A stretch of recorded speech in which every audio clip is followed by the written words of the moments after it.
will. It will. I'm certainly happy to do it your way. We might do it that way. But do you have everyone I have as a contact? Okay. Well, I think I could find most everybody, but cool from our other conversations. But okay, all right. Well, whatever you think. Yeah, I mean, let's just try a little bit at a time, and we'll be conservative about it. Just bring out a few first. Right now, I do want people to know we're streaming. We're streaming live. We have Aristides on with us. He's the anchor of the call. Let me go over to see how things are going with the live stream and see if we're going to be heard. So it says we have an excellent connection, and that's good. And it's a start. Anybody out there? Let us know. And I'll spend a lot of... What? We're on. It's on. I see the stream. Oh, okay. Good. And what I'll do as well is I'll reset the homepage, and it usually shows up there. Good. It's showing up there. And going to thank whoever's putting up the upvotes. Probably you. Yeah, you're doing that now. Yeah, and you're upvotes, people. Yes, and let's reset the live stream page. See if it's uploaded there yet. Okay, it has. Oh my god. So, all right. So we're going to let everyone know right from the start. Peter Moon could not get this out on an email. Probably didn't send out an email. But he's preoccupied tonight. Devon Bulldog says, coming in clear. Hey, hugs to Devon Bulldog. Eric Cradle says, clear. Hugs to Eric Cradle. T-Tank Barry, loud and clear, brother. Good evening, all from SF California. He said, good evening, all from SF California is what he's saying. Thank you. Love you dearly, T-Tank Barry. Hugs, dear brother. Okay, so to all of these gentlemen, couldn't do it without you all. Couldn't do it without our contributors. Couldn't do it without our listeners. Pete's preoccupied. He's dealing with some family issues, so maintain him in thought and prayer. And there we have that, at least. So everyone maintain Peter in thought and prayer. Let's see who else we can bring on with us tonight. And last time it went widescreen. If it goes widescreen, at least now I know how to end the call effectively. And I use the method that Aristides taught me before and probably forgot. And I know I did. So let's see if we can add, because we were able to add Brendan onto a private call before the show, and it worked at that time. So we're going to add people on one at a time, and it went white.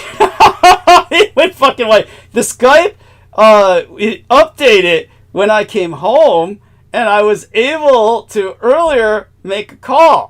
So it's somehow when we're on this kind of call, fuck it. Yeah. Okay, so it's somehow this kind of call when we're on the show. So what I'm going to do now is quit Skype. We're going to, and then I'm going to call Aristides back. We're not going to interrupt the live stream. So feel free to hang up, Aristides, because I'm going to do the, Control-Alt-Delete, and then the other one as well. Thank you. Okay, Control-Alt-Delete. There we are. And then Task Manager. And we're going to end this Skype call here, just as Brendan joined us, though less. Wait, did Brendan join us? Oh, yeah, but I can't see him when they join us. That's the fucking problem. Okay, Skype. Okay, and then, fuck, how do I do this? Do it again. Wait a second. Shut this down. There we are. Did I just end the Skype? I think I ended the Skype. Okay, so I can close that, and then let's check to see if in the Skype here, and then we sign out. No, we quit task. Quit Skype. There we are. Okay, and El Nemo. God bless you, El Nemo, dear brother from Australia. All right, we're going to give it just a few minutes. I'm going to start the Skype again and call back Aristides. And then he's going to call people. Okay, so it's reloading. And we know now that this is going to be impossible, and I'll be unable to monitor the... It's going to play havoc with my being able to produce in the future, really. So we're going to count on Aristides becoming truly the producer. And okay, can I call him now? We're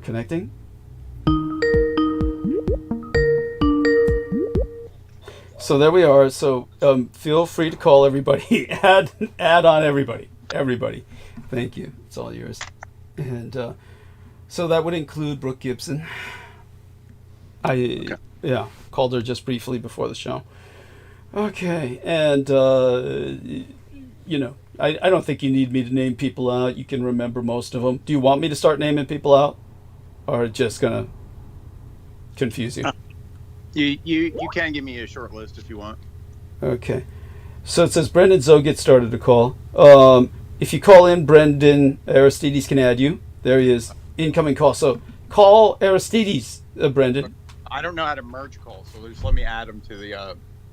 Yeah, just let Aristides add you. He doesn't know how to merge calls yet. Yeah. Huh. I don't even see a button for that. It's when they call you, then the button shows up. They have to call you. Then you see it appear at the top of the screen. Let me see, Mr. Call, Brendan. He's on the call. He's already. You sure you're not looking at the old call? Good question. No, it's the one that's showing live. Okay. Maybe if I press this button, then we'll see if I fuck everything up. No, I didn't. Best I didn't press it. So, Brendan, if you're listening, it says here the call. I think he's on the call. Yeah. I don't know. So, but yeah, the one. You there, Brendan? No, I mean he's added. He's not joined. Okay. So you're added to this call, Brendan. Just jump on this call. Jump on this call. No. His okay. So let's see. It's he says I don't see the call anymore. So yeah, jump on Aristides. Give it a minute because he was trying. Skype gets confused, so he was. Jump on the new Aristides call. Let me make sure I'm on the current call. Okay. Fuck this shit. Yeah. God damn this thing. There we are. Okay. Or call Aristides. Call. Yeah, and I don't see any button for merging call, so I don't know. Yeah, no, that only comes up when they call. He has to call you for you to see that. Well, yeah, but I didn't see it at the time. I don't know. Yeah, no worries. I don't think he called you. That's why. There we are. There we are. So hopefully he sees this, and okay. And we are. So everybody, thank you for your patience. Like I said, we'll take advantage of this time to try and bring people on. Have you brought anybody else on? No, because I'm trying to figure out Brent. Well, forget Brent. No, he saw my message. Yeah, call everybody else. In the text box. I want to get this sorted. He saw it. Yeah, don't worry about it. He'll figure it out. Call everybody else. Call Brooke first. Brooke and everybody else. Brooke. All right. Yeah. Okay, because I see his incoming call, but I don't see a fucking button to answer or hang up. Should be at top screen or. Yeah, Well, if you've added him, he should be able to just jump on. Let me see. On the PC, I could have fucked up here. Are you still there? Yeah, I'm here. Yeah. Okay. That's all that counts, really, in a sense. I mean, I want everybody to know, of course, that I'm quite tired. You're not exhausted, but, just dealt with a lot since I've come home. The news that Peter wouldn't be on tonight, that he's preoccupied, which I'm sure he was unable to send an email out to anybody about. The fact that that I got a flu shot and a COVID shot. Got a COVID shot in my left arm, a flu shot in my right arm. He says they have jammed all communications. You just, let me tell him. Just shut it down and start open it again. Shut Skype down and open it again. Okay, there we are. And So, aside from that, call everybody else. And we'll Nemo included, of course. Brooke Gibson, Nemo, Ian West, Troy Bellamy, George Knight, Sammy Romero, Victoria. No. Heather. All right, I'll work on it. Yeah. I swear he was on the current call. He just couldn't see that he was, and then so he tried to have another to double call, and it just. It's like he said, they fuck up his ability to work with Skype. He'll figure it out. Yeah, don't overdwell on. Yeah. You can see the screen, right? I'm sorry, what? You can see the screen right now, right? Yeah, but all I see is you. Nobody else has joined us. I mean. No, right. But in the text box. Check the text box. Yeah, the text box is, what about the text box? Something you sent to me? No, guys. Want to make sure we're on the same damn call. We're on the same call. You and I are obviously on the same call. No, I mean, okay, so I'm talking on the phone, but I'm doing all the rest of the shit on my computer. Okay, yeah, well, we're definitely on the same call, you and I. Yes, okay. I don't want to start adding people, and somehow it's like not on the same call. All right, we're people are going to start to get bored with us, so Yeah. All right, I'm gonna just start adding people. See what happens. That's what I said. Yeah. Yeah. Start with Brooke, and then add on the others, and then we'll take it from here. Meanwhile, I'll tell everybody who's joined us. Thank you for your patience. It looks like somebody said I'm here. Brendan? Yes, he's saying that he's So say something. He says, I have. Okay. He's in the chat box, but he's not on the call. Oh, okay.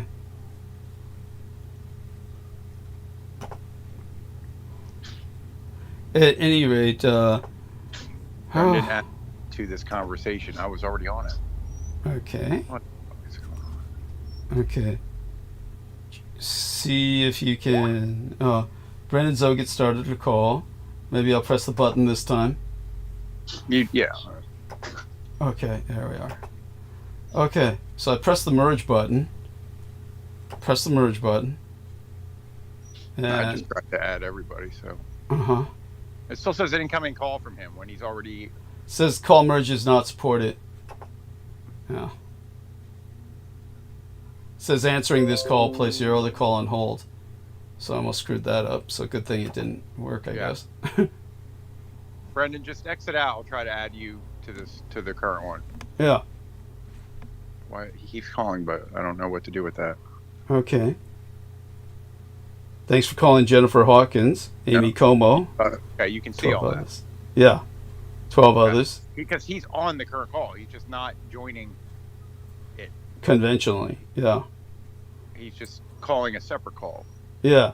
So, Brendan, if you can hear us, yeah, don't call. Just wait a little bit. Jump on this call. Yeah. Yeah. Because what he's doing, the current thing might not be showing up until he just lets off it for a minute. I don't know. Yeah. And so, such being said, let me try and give some people some credit. Holly Coditis Kiefer sent 100 United States dollars in a $100 bill. And as she knows, that was very dangerous to do. It's a miracle it made it to me. It was not wrapped up in anything to hide it from the dogs, the sniffers that the postal inspectors use to steal money, which is all the postal inspectors do all day, is use their money-sniffing dogs to sniff money out, and then they steal it whenever anybody sends bills. So that's, thank you, Holly Coditis Kiefer. That made it through. And JP, I call him Jack Parsons, sent 12 United States dollars. Earlier in the month, it was last month or earlier this month, Dennis Marshall sent 100 United States dollars. God bless him. Hopefully he got my response. Looks like we've been on for only about 9 minutes. It felt like we were on for 9 hours talking about all that crap about who's on call, who's on first. Let me take a look, make certain the stream's still going. And Clarice Claudette says, happy eclipse to the DD team. Yes, it was quite the eclipse. Mooncake Festival. Everybody should, of course, open the text. She says, do you have Cash App? No, honey, I don't. It's PayPal. But I know Heather and some other people have asked about Cash App. Heather has used PayPal in the past, however. You can adjust. And Cash App is very, how would I say it, sketchy.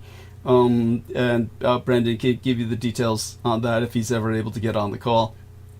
The problem was he answered the first time that I called him. But after that, you know, all you can do is just wait. It all works out in the end, hopefully. You can only hope for the best. So let me respond to all of you individually when I get a chance. Right now, I'm just trying to take care of giving some people some credit. We haven't had an opportunity to do this in a while. People may have noticed that there's been things going on, and everything heads to ultimately a convergence. Everything that rises must converge. Okay, testing. This appears to be current call. Brendan. Okay. Yeah. Jump on, Brendan. Yeah. And let me see if I look again. Oh. No. We'll hear his voice soon enough. And but in the meantime, let me give some people their credit. Brooke Hagberg contributed $40 United States dollars. Early. I'm sorry. Go on. No, continue. It's the same stuff. Go on. No, it just shows the same stuff. Yeah. Earlier in September, Brooke Hagberg contributed $150 United States dollars. Okay, and I do want people to know Stephen Myers contributed. Let me see. This is going into last month, so I guess we don't need to go into the last month for that status.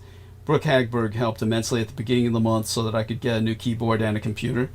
Of course, that money went to me, not Aristides, who's sending me a new computer, which should arrive on Thursday, which I believe he found some incredible deal that was maybe a used computer or something of that note. And we'll work with it when we get it, and hopefully, you know, I can make it just as comfortable for myself as we've made this other computer. Now I'm going to see if we can. Brendan Zoget started a call again. So you keep a lookout, see if there's any button that emerges which you can push to merge the call, but it said merge was not supported on my Skype end. Answering this call will place the current call on hold, so there's no point on, unless of course I answer his call and then we call you and then call everybody else. Maybe that's how we can do this. Who knows? You want to try that? Up to you, because this is okay. So let's answer that call, and it worked. So we got Ian West and Brendan Zoget. Is this the right call? Hello. Yeah. Well, I'm on with you and Ian now, but let's try and bring on Brendan. I mean, you know, Aristides. And so let's merge him. Aristides, if you can listen, if you can hear us, then call us and we'll merge you. Or call. Yeah. I don't know how to put this. It says, oops, something went wrong with Amy Como. Yeah, what else is there? He's eating shrimp. Oh, no. He's eating jumbo shrimp, people. Oh my. He's living large. It's like, oh, this is life in Mississippi. Life in Mississippi. It's crawfish. He's going Bubba Gump. Yeah, he's all the way. Oh my God, he's pigging out. He's pigging out, people. How much money do you have now, Ian? What happened? He's got too much. What did you find in the basement? Yeah. No, wait, before he answers, Ian, answer that later.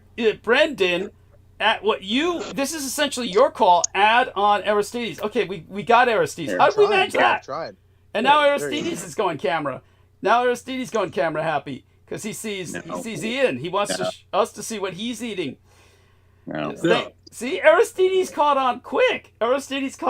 He heard us and he jumped right on. I mean, Ian just won't fucking stop. I mean, he's inhaling this shit. People. This is like, oh my God. He's got $100 worth of shrimp cocktail right in front of him. What are you doing? Yeah. No, I'm at Hollywood Casino.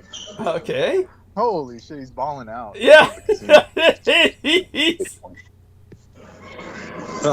And who's the drag queen with Trump and his daughter? No, that's Divine. I forgot who that is. That's one of those Satanist chicks. I forgot. They're all Satanists to you. Yeah, I know. Yeah.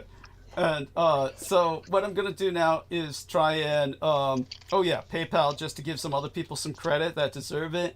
And then we're going to just continue going on with the show. Or we can interrupt that and continue. We can get back to these other people later. So since we've got Ian on with us, so tell us what's going on at the casino. What are you doing at the casino? Are you actually gambling, or is this part of a new job? Oh, no. I'm just going to go have dinner. Like, I bought some T-bones at the house, but my roommate was like, no, I don't want to eat and stuff. Mm-hmm. So I was like, all right, I'm just going to go to casino. So I just put through all the steaks in the freezer. And they're marinating. Mm-hmm. Great. Yeah. Steaks? Did you say steaks? Yeah, steaks. Yeah. He's got T-bone in the freezer. He's got money for the shrimp. Yeah. What's going on? Yeah, we thought you spent it all on crack. No, he's up and up. He's in the green. Yeah. Holy shit. So, but such being said, Nemo has joined us. I saw that $10,000 on your bed. Yeah, that's right. Like you said, there was a big brick of money on your bed. Tell us about this. That's a prop. Yeah, of course. Mm-hmm. You want me to turn the camera off? There's a lot of background noise. If you could join us when you're done, maybe.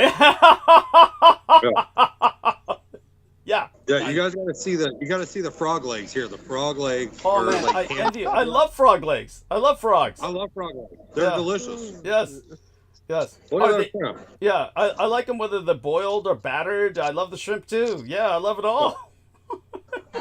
The shrimp good. Yeah, these are like Miami rock shrimp. They're really good. Yeah, I bet. Damn, you're making me jealous. I'm just so envious of you. Holy shit, you are such a lucky son of a bitch. Yeah. Only in Mississippi. Yeah, well, it's like, but again, where's all this money coming from for you to pig out like this? The liquor store. Yeah, you knocked it off. Right.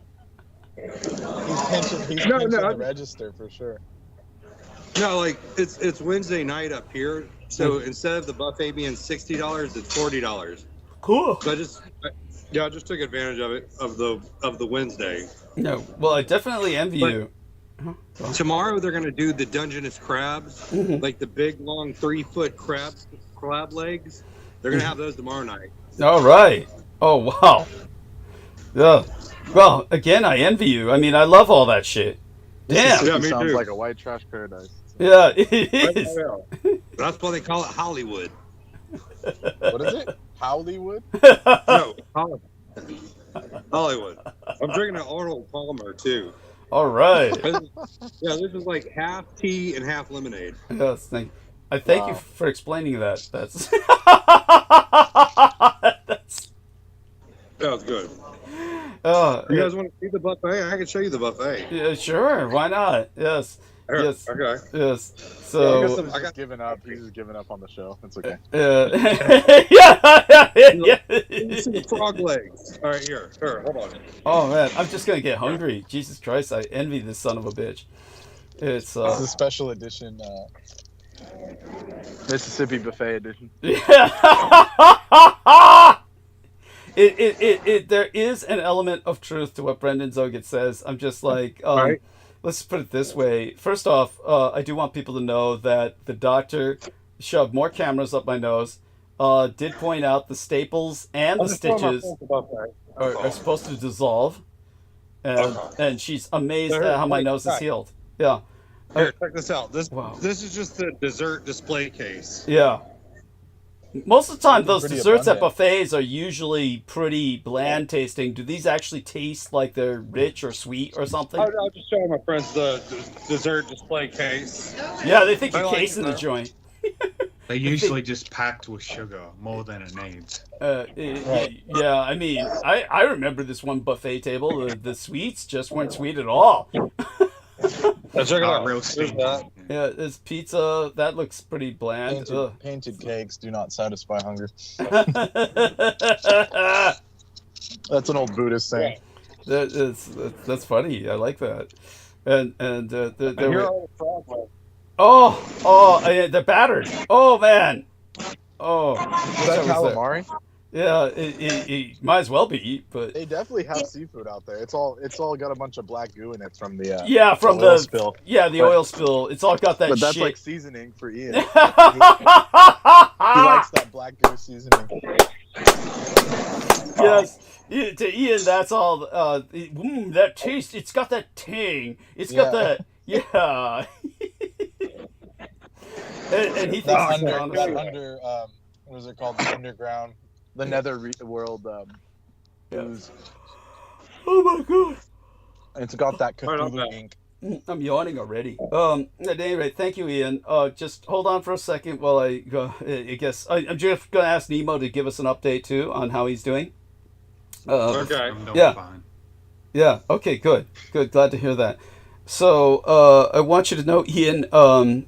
Peter's indisposed. We'll talk to you about that privately later.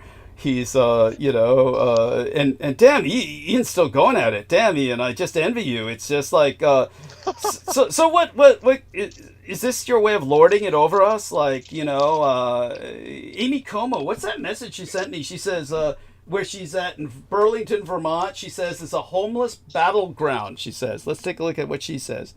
Poor dear. Oh wow. Yeah. Homeless battleground? Yeah, let's see what she says here. Like bum fights? What are we talking about? Yeah. She says Burlington, Vermont is a war zone of the homeless. And it says sorry for what's that? Like that. What the fuck does that say? I'm looking at the graffiti. Somebody tagged somebody's house. Sorry for never feeling love like that anymore. Okay, there you go. So she's showing me this while Ian's pigging out. There is something unjust in the world. There's an imbalance in the world. Yeah. They just Welcome to America. throwing the homeless. They just throwing flaming bags of shit at each other. Yeah, something like that. Yeah, by the way, Nemo, you sent me that thing about Alice Springs. I mean, that shit is like mild. Oh yeah, but That's supposedly the most deadliest place. I don't in know if Australia. you ever heard of it. So Yeah, I've heard about yeah, it. Ian, is this like a contest? Are you like trying to beat a world record or something? What the fuck? I mean, this is like He's like freaking Johnny Chestnut. he's not even breathing. He's not even taking time to breathe. He's just inhaling shrimp. It's like We're not exaggerating. This is like at least 30. I'm not even. It's like We're talking. We're in the 30s. Yeah, it's like jumbo. They're like jumbo. Like, yeah, and it's like a hot dog eating contest, but he's just like it's shrimp instead, and he does it with this like industrial like production line efficiency where he's just ripping off shells, ripping off legs. Must be a southern thing. Yeah, shoving I can it in his imagine them all sucking on crawdads. and shit Yeah, down yeah. there. It's like dipping it, yeah, and like a whole pile. yeah, and it's like, dude, are you okay? You're gonna get sick like that. It's like, No. I do this all. I've done this all my life. He's a professional. yeah. Oh my god. So like, does this come from maybe the meth does it? Like, gives you an appetite like this? It's No. No, that's the way I was raised. Like, there's nothing. I used to do this every weekend. wow. Okay. Well, that's right. He's from Florida. I Okay. forgot. Yeah. Well. But we normally get it right off the boat. Like, we don't have to go to a buffet. We just get it up. We just get off the boat. Wow. Holy shit. I wonder if that's why all those Florida people are crazy because they get those like fish parasites. Yeah. Like, in their brain or something. That's it. Yeah. It's like it's fresh. I swear. Yeah. I was gonna say, what do you mean fresh off the boat? You don't cook it? You don't cook the shrimp? You just eat them raw? No, you cook them. You cook them. Okay. These are the ribs. These are the barbecue ribs. Okay, now he's starting on the ribs. Now he's starting on the Ribs, God man. damn, I What a envy. combo. Jeez, Oh, from shrimp to ribs, I can And handle they're that. tender. Yeah. Yeah. Yeah.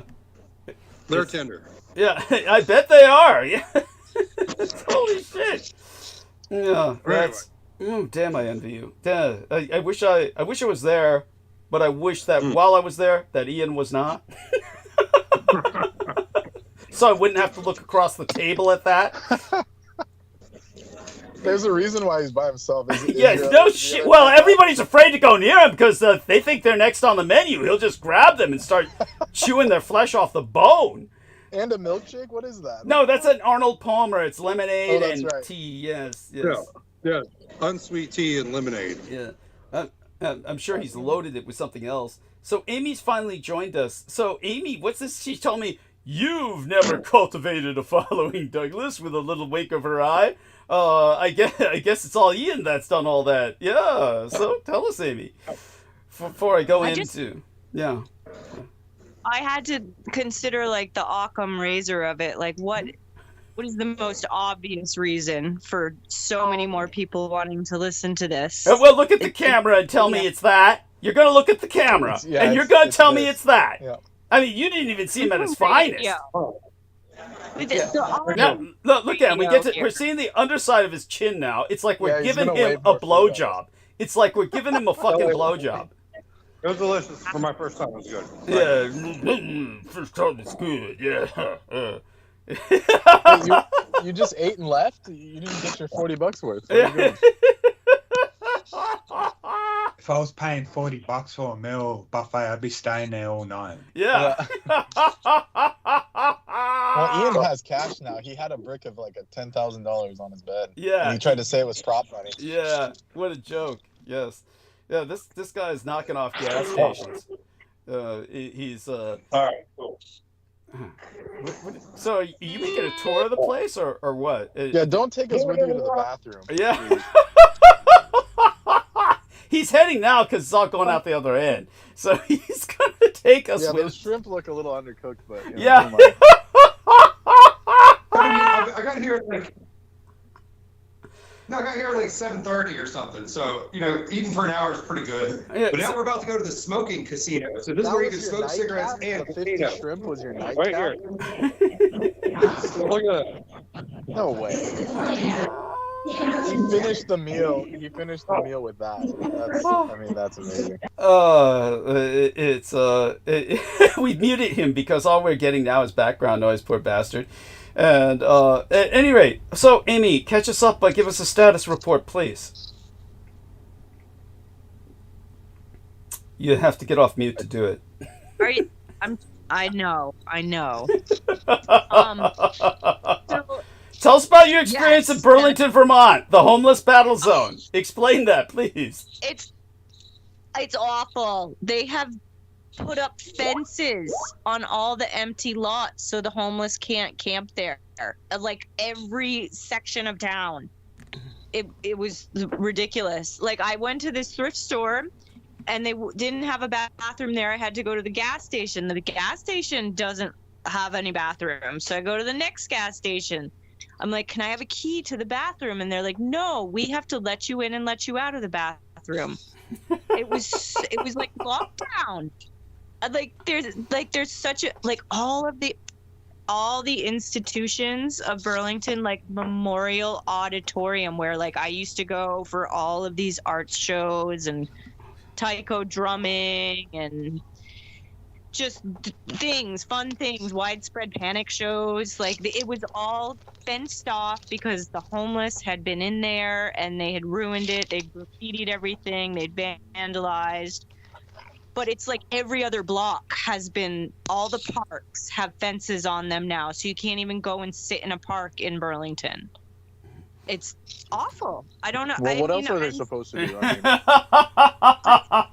If you're saying they're vandalizing, that was my point. Like, what are you doing for the homeless? Like, I mean, you can't just keep throwing up fences and saying, well, not in my backyard. What are they doing for society?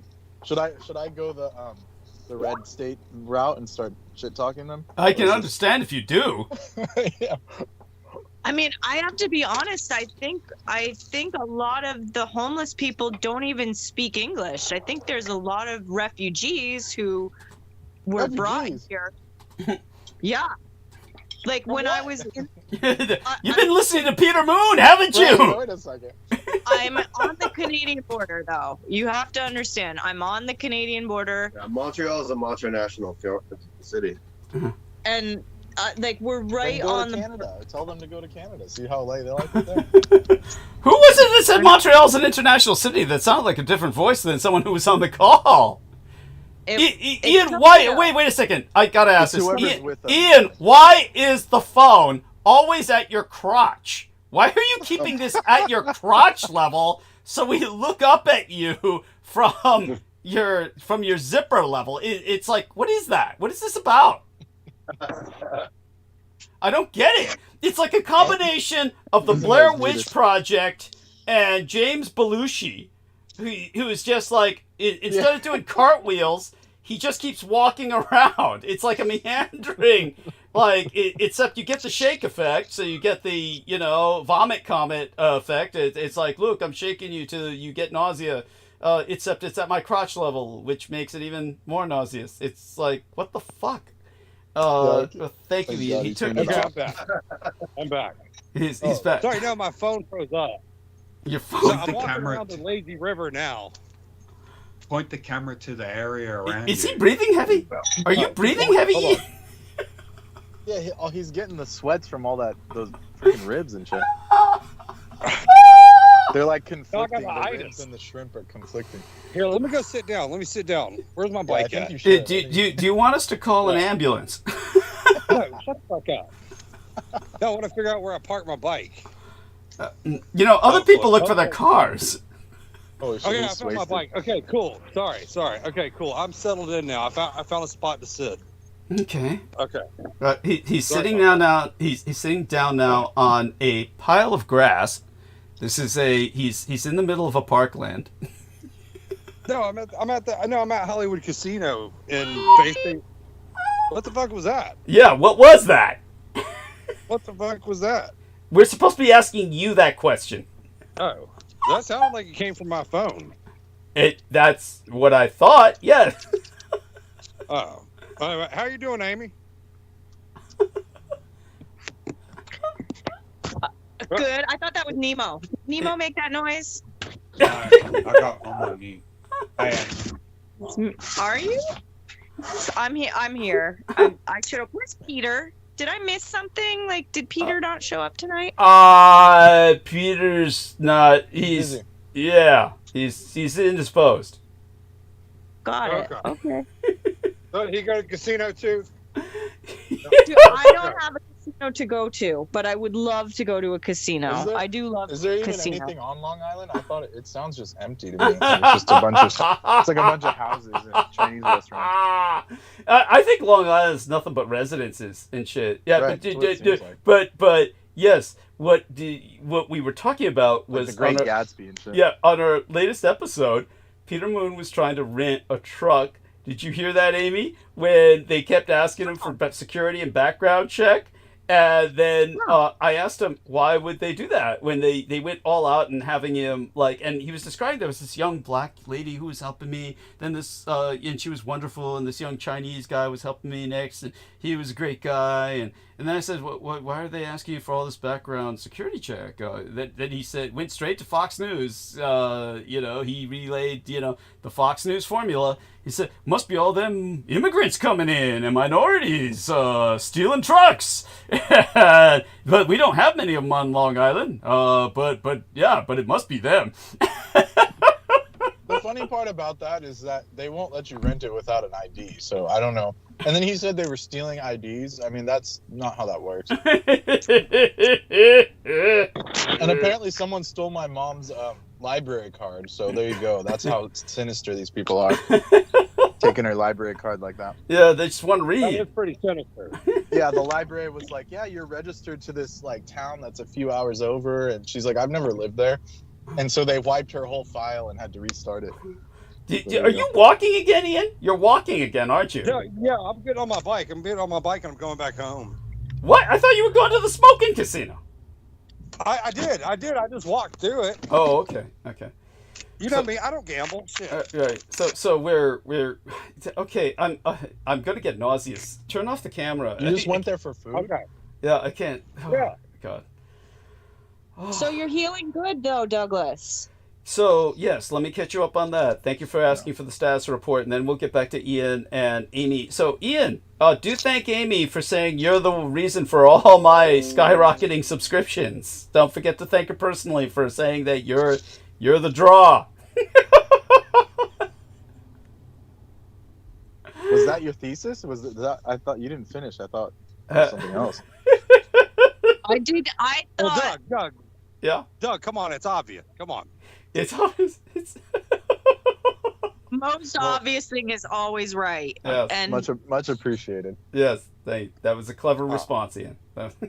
Well, Brandon, you're too cynical for the common public. That's kind of a hard sell. Yeah, kind of like when I said to Peter Moon, he says, yes, Trump's another assassination attempt against Trump. And I said, it could be something he arranged against himself just to gain more pity votes. And that's too cynical. That's too cynical, Douglas. Well, by the way, what they found out about that guy validates everything I said. Wait, what was that? I'm back now. Something happened. No worries. We'll get into that later. I don't want to overdo it right now. I just heard my name. We really didn't say your name. Honestly, I wouldn't talk about you Ian behind did. your back. I did? Look, Amy, did I say his name? Ian. What?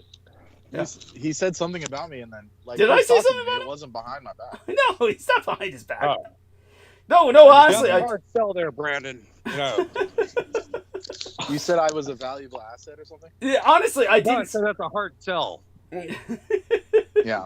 No, I didn't. Honestly, I didn't say your name. Aristides, help me out here. Nemo, help me out here. Did I say I'm Brendan saying Token's name? Ian said it. Ian No, said it. Ian Oh, said Ian you're said- like cynical compared to the average person, something like that. That's right. Okay, so Ian said you're too cynical for the average man. That's what Ian Yeah. Well, Yeah. look what I had to deal with. said. Yeah. Like it's Well, just good one, constant. Brandon. It's just constant hell. Like, Oh my god. So let me respond to some of these people in the chat, these lovely people, and in the meantime, welcome aboard Tokyo Bloker. I think that's how he pronounces his name, if not Blocker. And Clarice Claudette and Victoria, of course, all of you wonderful people. And so let me respond to them in the chat, but I want Amy to give us further update because it sounds like she's been through some fascinating adventures, and then I'll get back to my nose because it is a good story. It is pretty miraculously healed.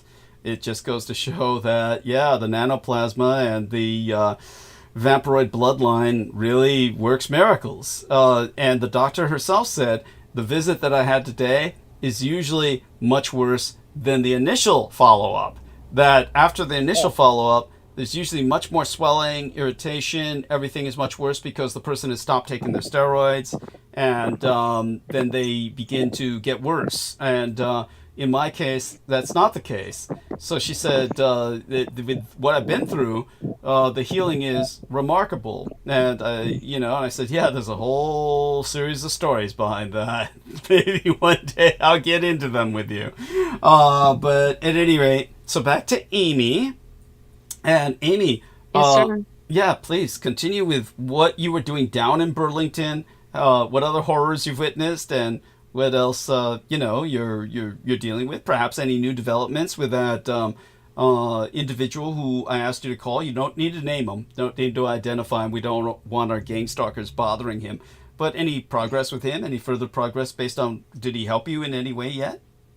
I mean, I know he said he was going to call people or send them emails. He did not. Oh, okay. Nothing came of that. Yeah, he did not answer.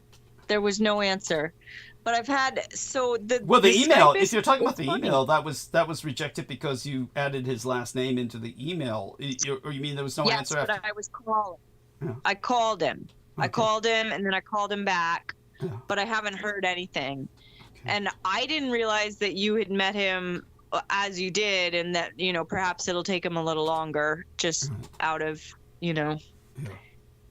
out of that situation. But Tokyo says that you pronounced his name correctly the first time. Very nice, thank you. Thank you. And yeah, as I just went, I took a drive down to the city thinking like this, UVM is in, school is in, I'll hit up the big So city, that's go to our school. Tokyo. That's our Tokyo Yeah. in Vermont with you, who's in the chat. No, it's me on Tokyo's phone, but he's here with me. He's right here. Right, but there's another guy named Tokyo in the chat. That isn't anybody else. Oh, That's okay. him. That's him. Okay. In the Are we all chat. together now? Yeah, that's Somebody Doug, else that's is saying Amy on something his like, phone. "Who is that troll?"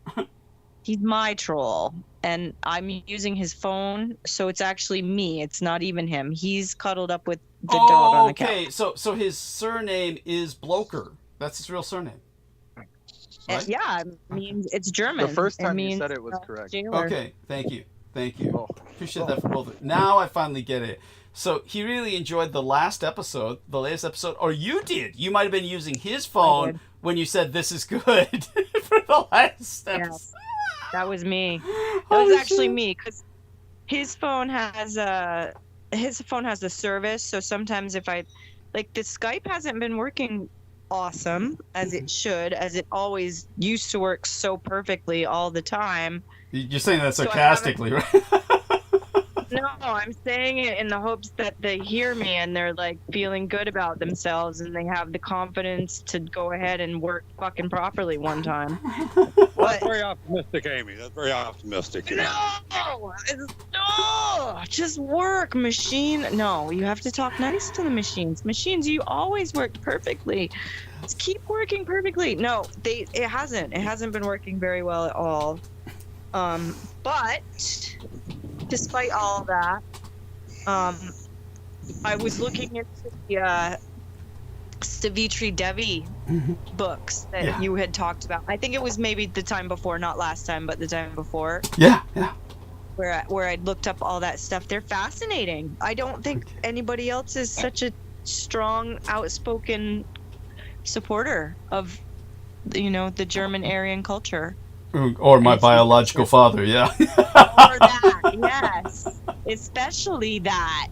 It's very interesting to see somebody so intelligent and so talented. She was very talented. Tell me again, what was that relationship like? I forget how it is that I written her down and grabbed her books. You mean her relationship with Hitler or what? Yeah. It was more like she basically was she was born in France. She was trained to be a spy for the Germans. And I don't believe she ever personally met Adolf Hitler, but she did meet the first non-European Asian Nobel Prize winner in literature, who is honored throughout Asia. He traveled to Asia. Statues of him all over Asia. In China, Korea, aside from his native Bangladesh, or India before there was a Bangladesh, the British Raj. And he was on the side of the Germans, and he was this prominent individual whose name I'd have to look up because it's a very difficult name. It's like Subramanian Chandrasekhar. It took me a while to remember that.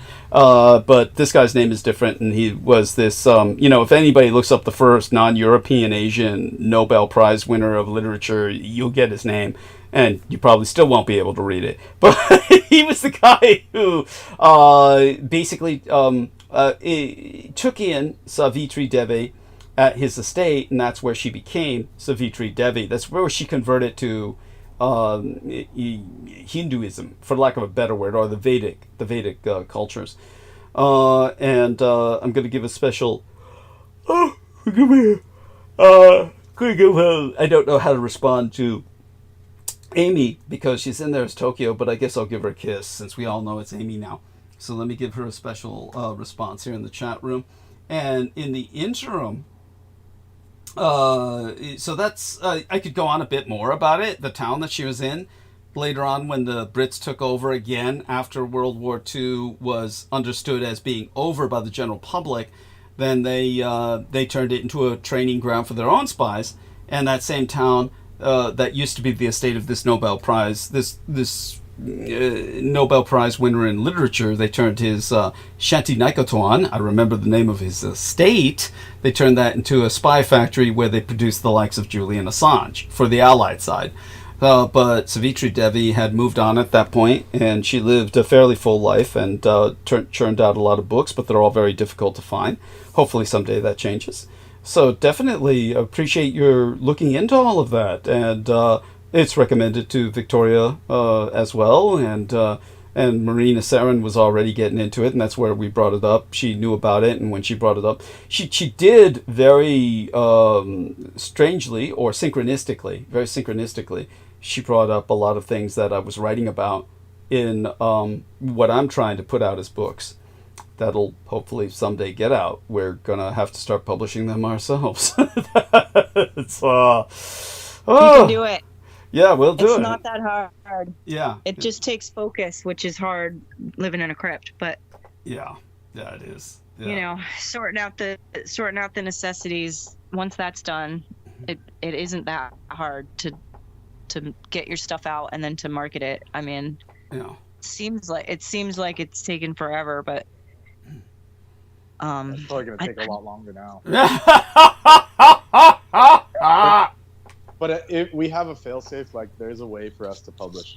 Just a heads up. As Cool. far as the stuff you've been writing in the Yeah. PDF format, Yeah. we can get it out there for people to purchase or pick up. Okay. You know. Yeah. So, I mean, let's hope that you know, everything works out as well as possible. That we get things smooth just for the sake of the books, and after.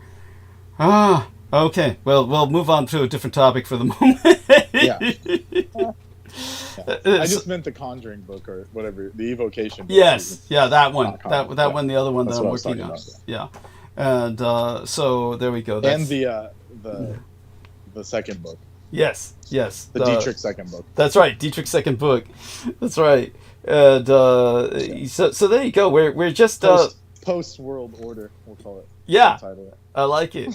I like it. Nothing's gonna be left here in a couple of years. Yeah. The way What things we are knew. yeah, the way things are going.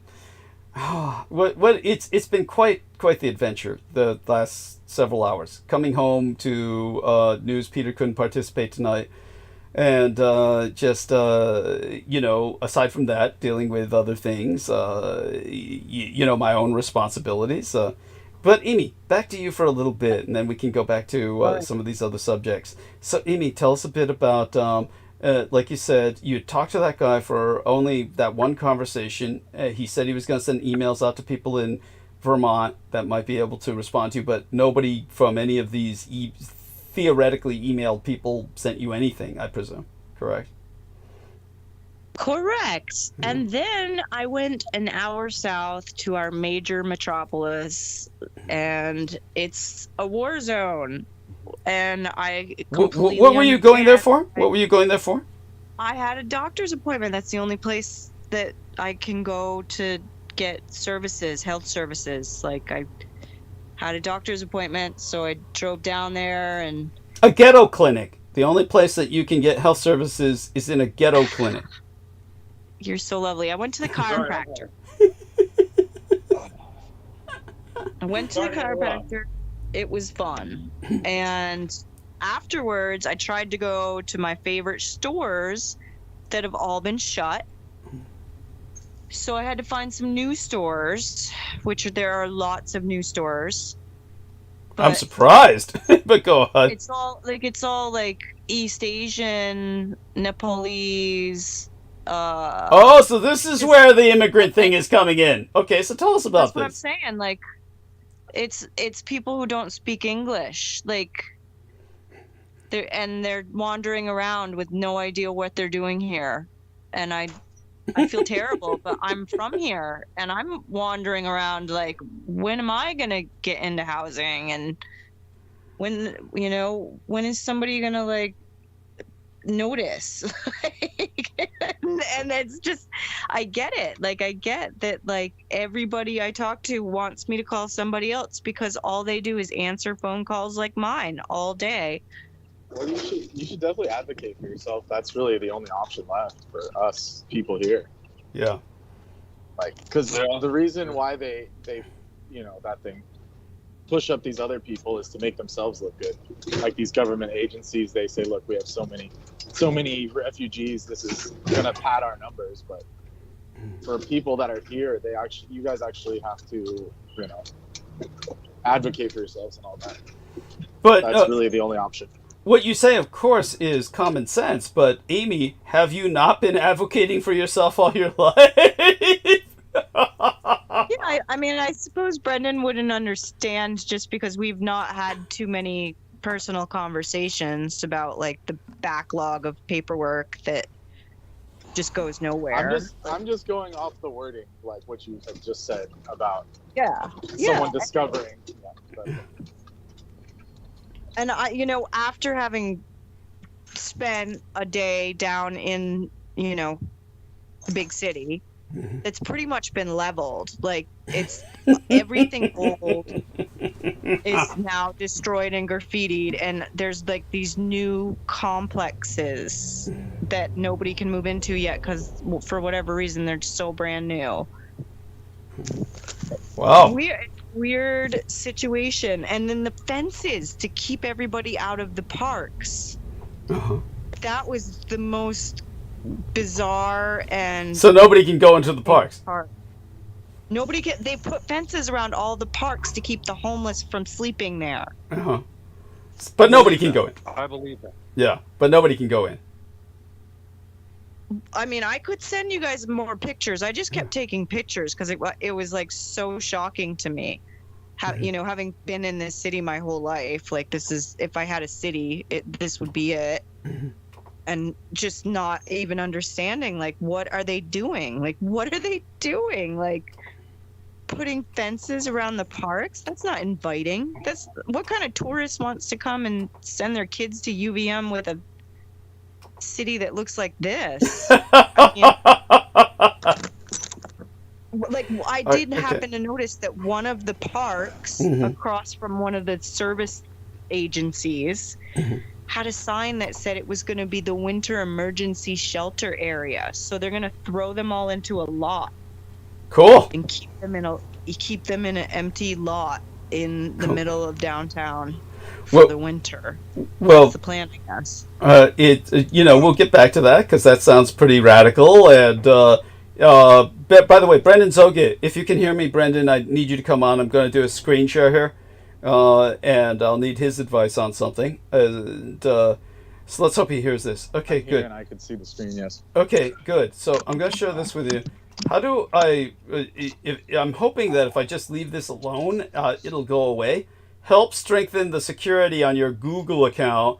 Do you still want, and this is not my number. Whose number is that? I have no idea. I would think it would be one of three people: Lori and Ann Fenton, Selena Kahn, Lena Shea. New York. Or I don't even think the area codes matter Nassau anymore. County.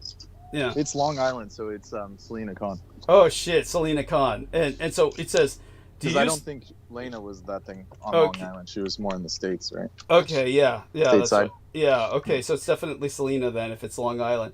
So do you still want this to be your recovery phone? Definitely say no. Whoa. Wait, how about if I just don't answer at all? Because it says here, Google can use this. We need a recovery phone. You need one. Well, wait you a don't second. Want it to get mixed up. No, but the phone is mine, right? It says confirm your recovery phone number and see other personalized recommendations. Take action. You must go to my. In other words, I have because this is Skeleton Key. This is a different one. Yeah, it's my account. We'll have to change this one. Oh. We'll have to change this one. To mine, to my number. Yeah. Well, your number's on Dietrich. Yeah. The original. And this one is Skeleton Key, so you'll have to change both. Because if you ever get locked out, you won't be able to two-factor authenticate. No. What I mean is, I think that this is like if I respond to them, it makes this the recovery phone. Well, okay, we'll have to just leave it for now. Ignore it for now. But we'll just go. What it'll do is it'll take you to the screen in the settings, and we'll be able to select a number that's already there. So just hold off. Leave it for now, and we'll do this privately later then. Okay. Yeah, but we have to address it because otherwise you'll get locked out of whatever was there. Potentially. It says, but it says, do you still want? So it's saying that's the recovery phone right now? I thought we changed it. Basically that was there. Okay. And they want to, because it recognizes your other number being changed, it wants to make sure you know that this one is. Because it's a separate email address, that's why. Okay. So there you go. Okay, so we'll go in there and change that later. We have to change it, basically. Okay. So let's remember we need to do that. She'll never answer if we need an emergency. Yeah, not anymore. Hey, we were lucky she did that one time. She did that one time, And it Well, was, we had to like blackmail her or something. yeah, oh no, she just regretted it the rest of her life. After that, she went on the attack with the cult and joined the cult. She was sitting on the fence at that time, but then I caught her just as she was waking up. So we got her in a moment Oh, of that's mercy. what we did. That's Yeah. correct. Yeah, because she was So sick. there was no coercion involved. It was just timing. Yeah. And by the way, we wouldn't be ashamed if there was coercion involved, considering the kind of people No, we're that was dealing. someone else. That was what's his name? Not Patel. Pavel. Yeah. The Yeah. drunk Canadian. Oh God, that stupid idiot. Whatever he was. Yes. Lithuanian Check. or whatever. He's that idiot. The he was- Czech. Yeah. Amy, are you there? Are you there, Amy? Yeah. Yeah, you're Yeah. totally right about, Doug's ratings jumping up once I got back on the show. You're totally right Damn, he's about really that, he's bathing in it. He's wallowing in it. He's just. Yeah. Yeah. Brendan, I know how jealous you are. I know, it's fine. It's fine. I never claimed to bring in viewers. I mean, that's fine with me. In fact, I refuse to. I know.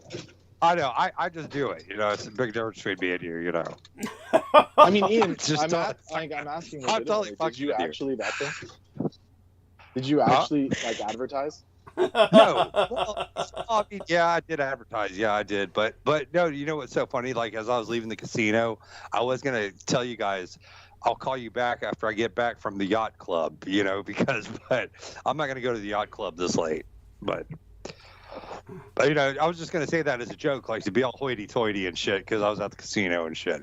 Did you make it home safely? You're home safe now? Yeah. I'm at the house. Yeah. I'm back in the murder shed. Yes. Amy, he lives in a truly haunted house. It's a Scooby-Doo, you couldn't call it castle. Oh, and he's smoking, too.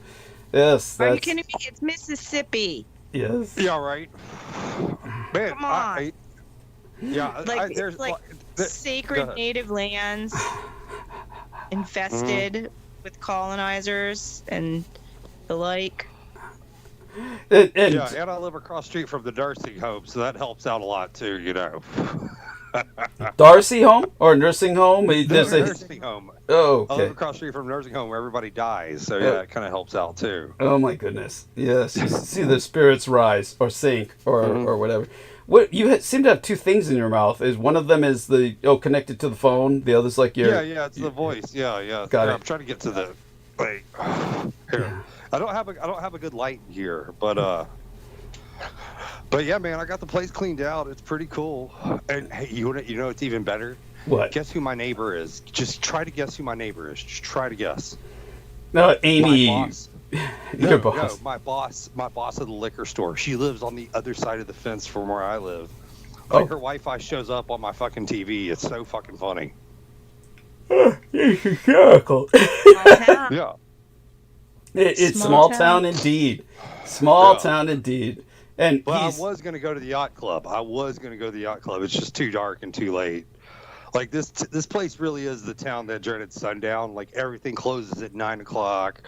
You can't even you can't do shit after 9. Like I think there's one bar open. Wow. That's 4 miles away. That's it. Jesus Christ. I'm so glad I don't live there. Yeah, I know, right?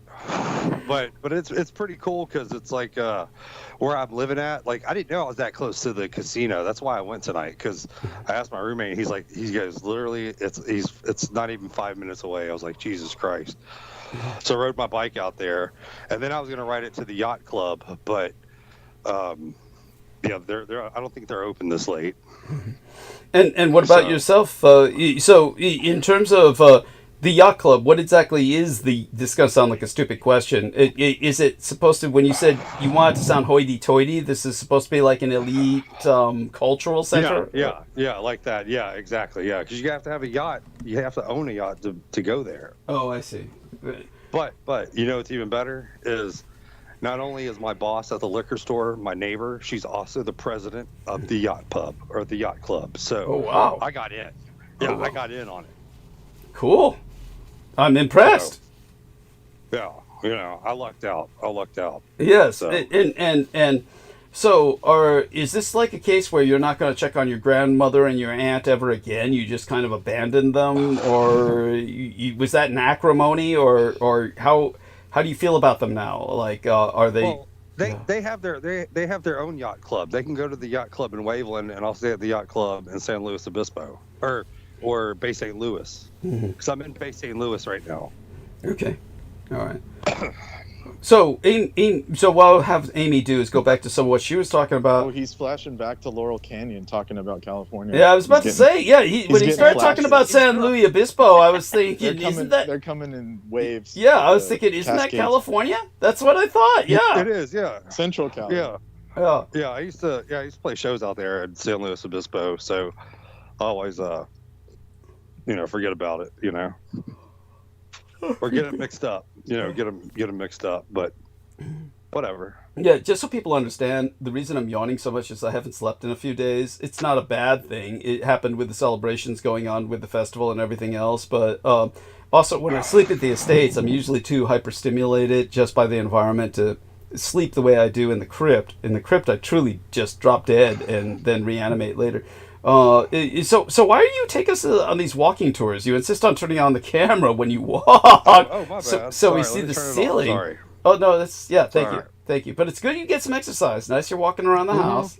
Yeah, and but at any rate, just so people understand, then I came home, found out Peter was indisposed, and then we're dealing with that, and we're going to talk with Amy a bit, and then I'm going to answer this one lady's questions, who wrote a number of questions, and I will address them, and hopefully she'll be listening or review this content.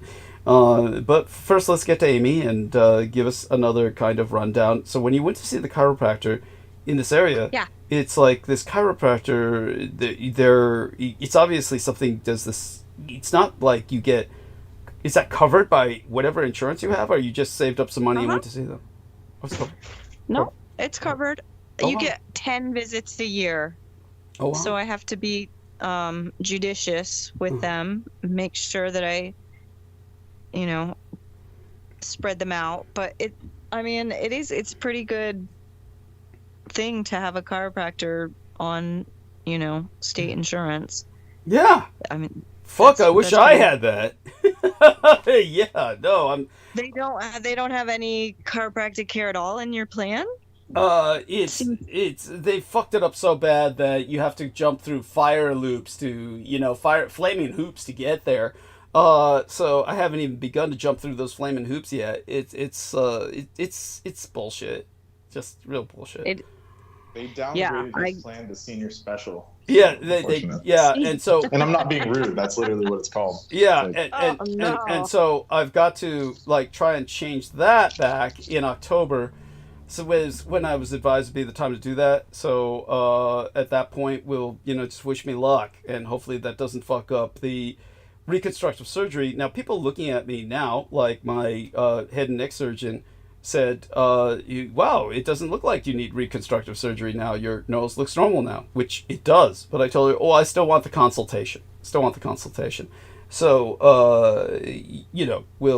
that'll be like half a year from now. So we don't need to worry about that for a while. Okay, so Ian West or somebody sending something in the notifications box. Let's take a look at this. I'm not quite sure. Here's where I was tonight. Is that what Ian's saying? So let me take a look. Why am I getting notifications? That was me. Yeah. Oh, okay. Why am I getting notifications? I just sent that. Okay. Oh, here's what's going on. Okay, so I had to break out. So for all our listeners, again, just so they understand, with everything I've been dealing with lately, obviously I'm just kind of ready to end the show rather early tonight. But there's also, I had promised Amor Fati I would get a bit into the Kabbalah to explain a little bit about that. So we'll do that later. We'll get into the mood for that. But first, we'll just clear everybody out their updates. So these are the Hollywood Casino Gulf Coast Hotel. That's where you were eating. This place. Ian? Well... Yes, that's where... can you hear me now? Yes. So you were eating in this building. That's an impressive-looking building. Yeah. Yeah, I mean... That's where I was tonight. Wow, that looks like a real building.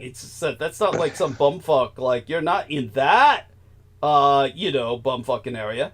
and Amy had this, like, what is that picture, Amy? Is this where you say they're gonna park all the homeless during winter? This the place that said the winter shelter plan, or? No, this is so Burlington has this traditional Italian spot, and it was like this tiny little restaurant with like 10 tables. It's called Boves, and they made like gravy, like marinara, like Italian food. And it was an institution. Like my dad would go to Burlington and eat at Boves. Like they served like giant bowls of pasta. And this is what happened to it. It's been shut, and it's all graffiti, front and back, all graffiti. Okay. That's terrible. Like just like all the institutions of the town that like the cheese traders where I bought Douglas's cotton candy last year. That's shut, and it's been open my whole life. It's something that I would always go do, and it's shut. And the Boves is shut, and the Memorial Auditorium where we'd see shows is shut. Like I don't even understand where these poor college kids are gonna end up. Like what are they doing going to school in a town like this? It's embarrassing, really. Wow. Ian, are you in Gulf Shores? Ian? He's gone. No, he's on mute. Oh, he's trying to do something. I have no idea. No, yeah. Hey, I'm back. Sorry. Yeah, my phone froze up. No, I'm like 3 hours away from Gulf Shores. Okay. Yeah, I'm closer to New Orleans. Like, I'm on the Louisiana-Mississippi state line. Oh, good. So you're like half an hour from New Orleans. New Orleans is 50 miles from or 45 miles from where I'm at. Oh. Interesting. So, like I said, I'm right on the Louisiana-Mississippi state line, which, ironically, that's where this NASA center is. There's like a Lockheed Martin out here. There's a NASA base. It's called Stennis Space Center. That's the name of it, Stennis. So I'm like right down the street from Stennis. Okay, great. So, what kind of trouble are you going to get in? Whatever trouble he can get in. Well, I can't get in too much trouble right now because it's like the boat's broken, my bike's on its way out, and like I'm trying to like just save all my money up and just pay the rent up here for a couple of months because I like the place so much. And I finally got done cleaning out the garage a couple of days ago. So it's like, man, I didn't know this neighborhood was like, it was this hoity-toity. Like, I had no idea. Like, honestly, on the bike ride from my house to the casino, there's all these like micro or mini mansions on 20-foot stilts, just off the ground and shit. I guess because of the hurricanes and shit, they're building their house on stilts. But I had no idea it was that abundant back here. Like, I didn't know what to expect. But what's cool is like I'm halfway in the middle between the yacht club and the casino. So it's 5 minutes. It's a 5-minute bike ride in each direction. Huh. Okay. So are you going to try to make yourself available to somebody at the yacht club and just take off basically, on a boat? I'll just solicit my services to the elderly there and or the elderly women, find a sugar mama eventually. But find an move into a houseboat. Move in. You know what? I was looking at Natchez. Yeah, well, I was looking at houseboats too. They're selling houseboats right now for like less than $25,000 brand new. So well, you could literally. That's your speed. Yeah. Totally. It's like I do like this $500,000 house I'm living in right now. I think you're better off there on land. If you get into a houseboat, first thing you'll find out is how small houseboats are. They are fucking small, really small. Yeah. Yeah, you can't keep much in them. No library, for instance. It's like, Yeah, true. Yeah, that is true. You're right. And forget, you know, But yeah, it's just. we got the boat in the backyard, but there's just something wrong with the engine. I haven't like taken it apart to try to start it up yet. But once we get the boat going, it'll be on like Donkey Kong. Okay. You know? Well, Fun. that'd be cute. That'd be cute. Like the boat's like a 15-footer. It's like a 15-foot sports jet ski boat. Like it's made for pulling jet skis and shit. So by the way, hopefully we'll get it fixed. Yeah, there you go. Well, so that was nice. Brendan, are you there? We have a question from the chat that would be more your capacity to answer. So let's see if Brendan hears us and is able to come back. Yeah, carry on. So T-Tank Berry would like to know about Sikhism. He says, I was hoping Sikhism could be discussed. Yeah. So tell him what you... Sikhism. Yeah, tell him about Sikhism. Okay, so Sikhism started in like maybe 1600s or so. The early... that thing. I can give a full synopsis on it at some point. Yeah. But it is this offshoot of... it's like in general it's related to Hinduism and Jainism, so it's steeped in Vedic philosophy as well, and they believe in like the one. They have this almost close to monotheistic kind of reckoning where they call it the Ek, which is the Hindi or the Sanskrit for one, the number one. So they have this kind of a concept of oneness being like the absolute. So that's like, so they have this, you know, Ek is what it's called there. It's not a deity exactly. It's that's their final, you know, their top god basically, or essentially the Ek, the oneness. So that's a little bit of Sikh philosophy, but they've had plenty of like these people that run it, like these gurus, Sikh gurus, and Cwej LÆ is their main. The founder, so that's their main greeting is Sat Sri Akal. So there you go. That's a little synopsis, but I need more of that time. You could also explain how you feel that you know, a lot of it has gotten corrupted. A lot of it's gotten corrupted, right? Yeah, I didn't want to reference that right away, but okay. Yeah, so it started out as its own independent thing, but over time, it split off into, you know, because of, just like with any other religion, there's internal issues, internal feuds. So it split off into like about 18 factions, all with their own interpretation and all that. And it basically, over time, turned into this kind of, almost like a mafia style, where each one does its own industry. And they have quite a bit of money, actually. I think the biggest temple in India is the Sikh Gurdwara. It's all like gold, coated in gold and all of this. Yeah. So, like, I'm unable to speak further on it, just at the moment. Because I don't have my thoughts together, but that's really just a synopsis, really. Barely anything. Well, here's one thing that I can add to it, just as my 2 cents.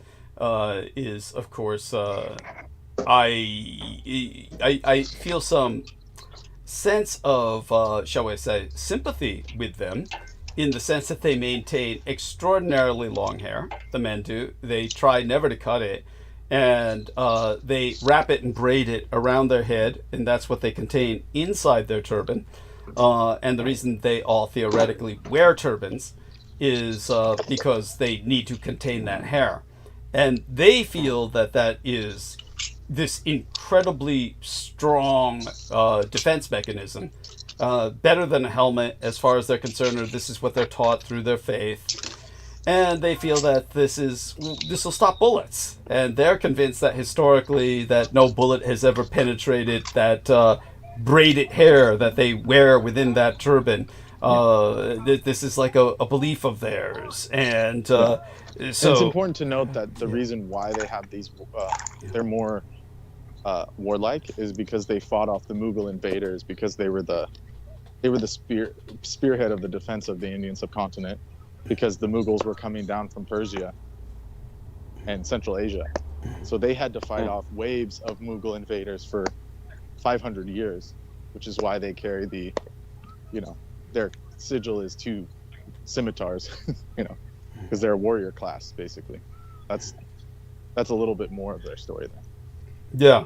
And the reason that this is an important fact to me is because this is one of the assaults that I constantly get from all the freaks and the gang stalkers, the crazy people, is they'll say, oh, Douglas could never have been in the military because he has long hair. Which, of course, for those of you who don't know, all kinds of men came back from Vietnam and grew their hair out long as just a kind of a protest to the time they spent in Vietnam. There's all kinds of veterans who have long hair. But then people say, oh, but people in security maintain short hair so that people can't grab their hair. This is what Richard Dolan was claiming. This is how he turned one of these old blue hairs against me. This was a woman who was somewhat supportive.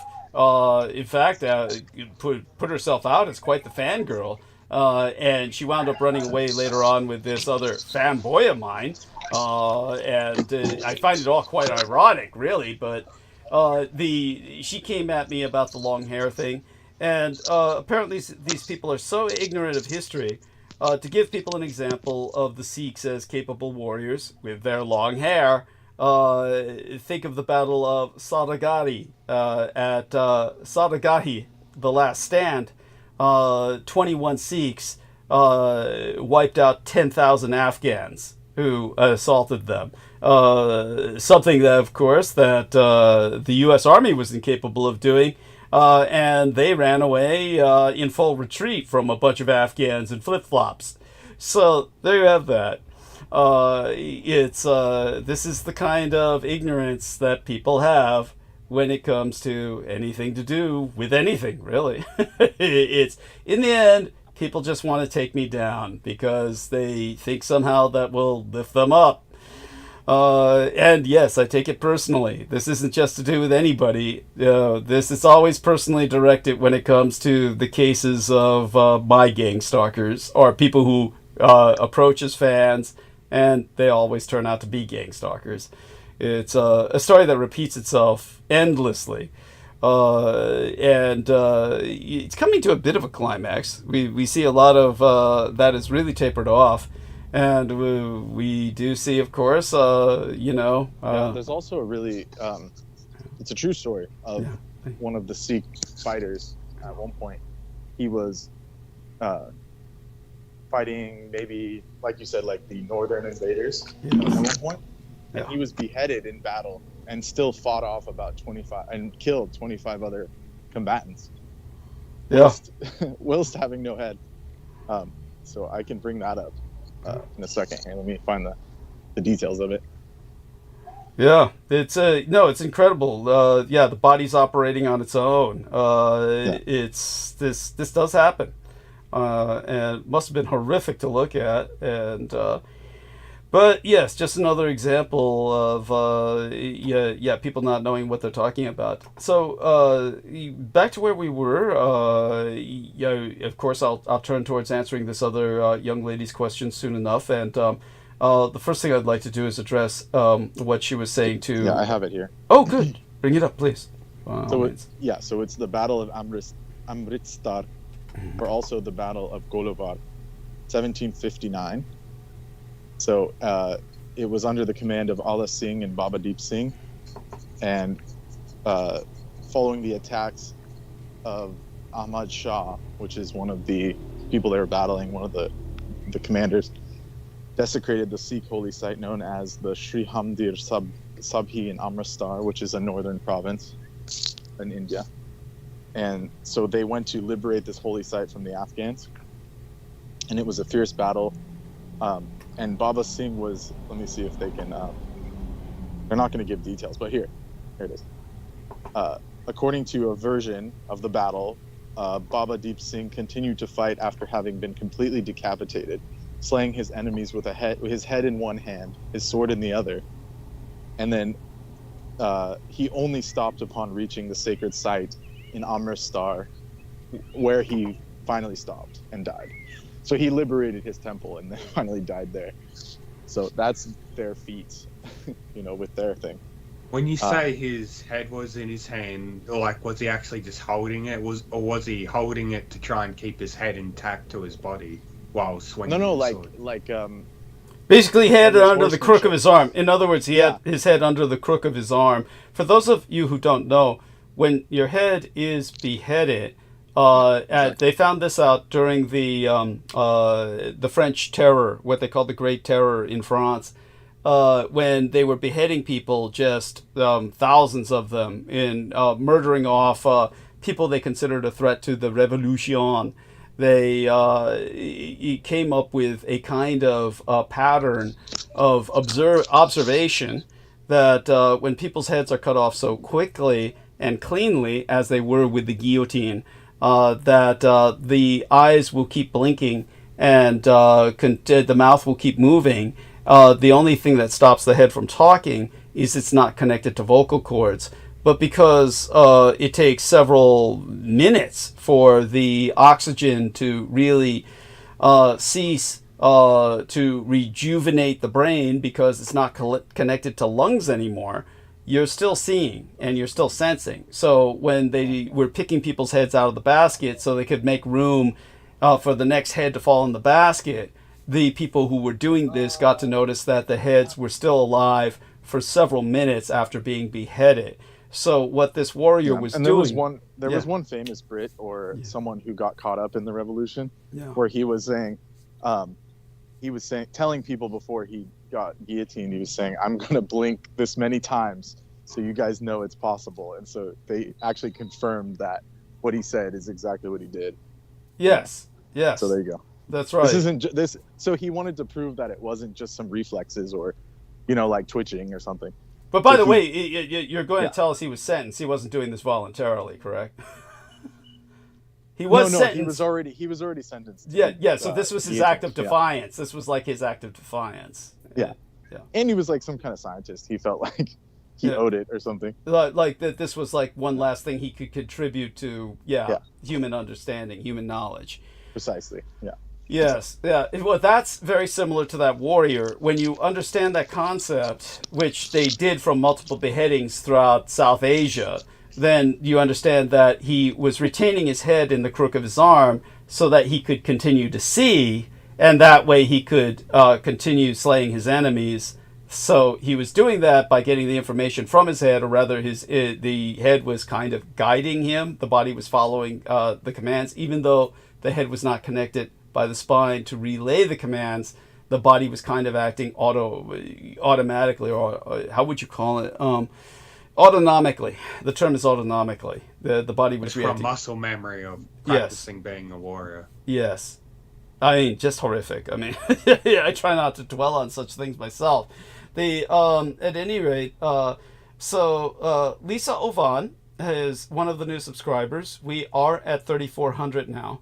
And we want to thank everybody for subscribing. We gained an enormous amount of subscribers recently, and as I shared with, might as well share a screen on that, and let me do that and see if that's gone up, or because they do unsubscribe people involuntarily without consulting them. But here we are. So let's do the screen share, and with that, I'm going to show everybody here that we are at 3,400 subscribers. So if you can see the screen, here we are. 3,400 current subscribers plus 364 in the last 28 days. So in the last 28 days, we gained 364 subscribers. Yeah, thanks to, according to Amy, Ian West, with his incredible hot dog eating contest skills at the buffet table. Just people just can't seem to get enough of that. That must be it. Okay, so that having been clarified. Okay, I'll turn this. What else could it be? Come on. Yeah. What is the most obvious reason for it? What could it be? Ian, the last 28 days. Oh, Ian, take it away. I'm sure you have an answer. Yeah. He's gone. He's gone. Poor soul. Yes, that's because he's in fucking Scooby-Doo. He didn't even get to see that. Yes. He didn't even notice. No, I'm thinking that it's Ian because when you said that we just got a whole bunch of subscribers, the first new thing I could think of was that he had come back. He'd reemerged You know, from the depths of hell. You know, I love you, Amy. Uh-huh. Let's just leave it at that. That's you All process right. differently. Amy processes differently.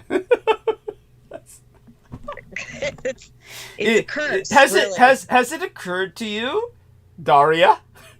Has it occurred to you, Okay, Daria, Daria. that it might have been Marina Sarin with her? Oh, I know. Oh, you said this. This was your first inkling of what it could possibly have been. Was that Pete had lured Marina back in to the realm? I wouldn't credit Pete with that, but yeah, she came. She came on Anyway, the show. I just think that like her fans are really like specific. I don't know. What else could it be? Like a month ago, what were we doing? What were we talking about? Did you just?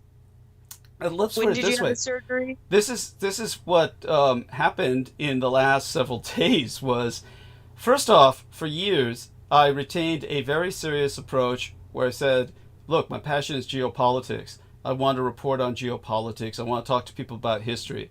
I want to talk to people about serious subjects." And basically, the surgery combined with some other traumas was such that I really didn't give a shit anymore. Maybe it's the fact that I just didn't give a shit anymore and just started talking smack for all the time that I'm on air with the lads and the ladies like yourself. Yeah. And just, we just went around and just talk shit. Maybe everybody just likes that better. I guess it's more of like it's more natural, more improvisational. Yeah. People feel like they don't know what's coming next, so they have to stay tuned. I can't. Yeah. Well, that Doug is- is coming from that thing, like a background of terrestrial, because terrestrial you had to have substance, but now it's podcast. So Yeah. I think maybe that's why the reevaluation's there, right?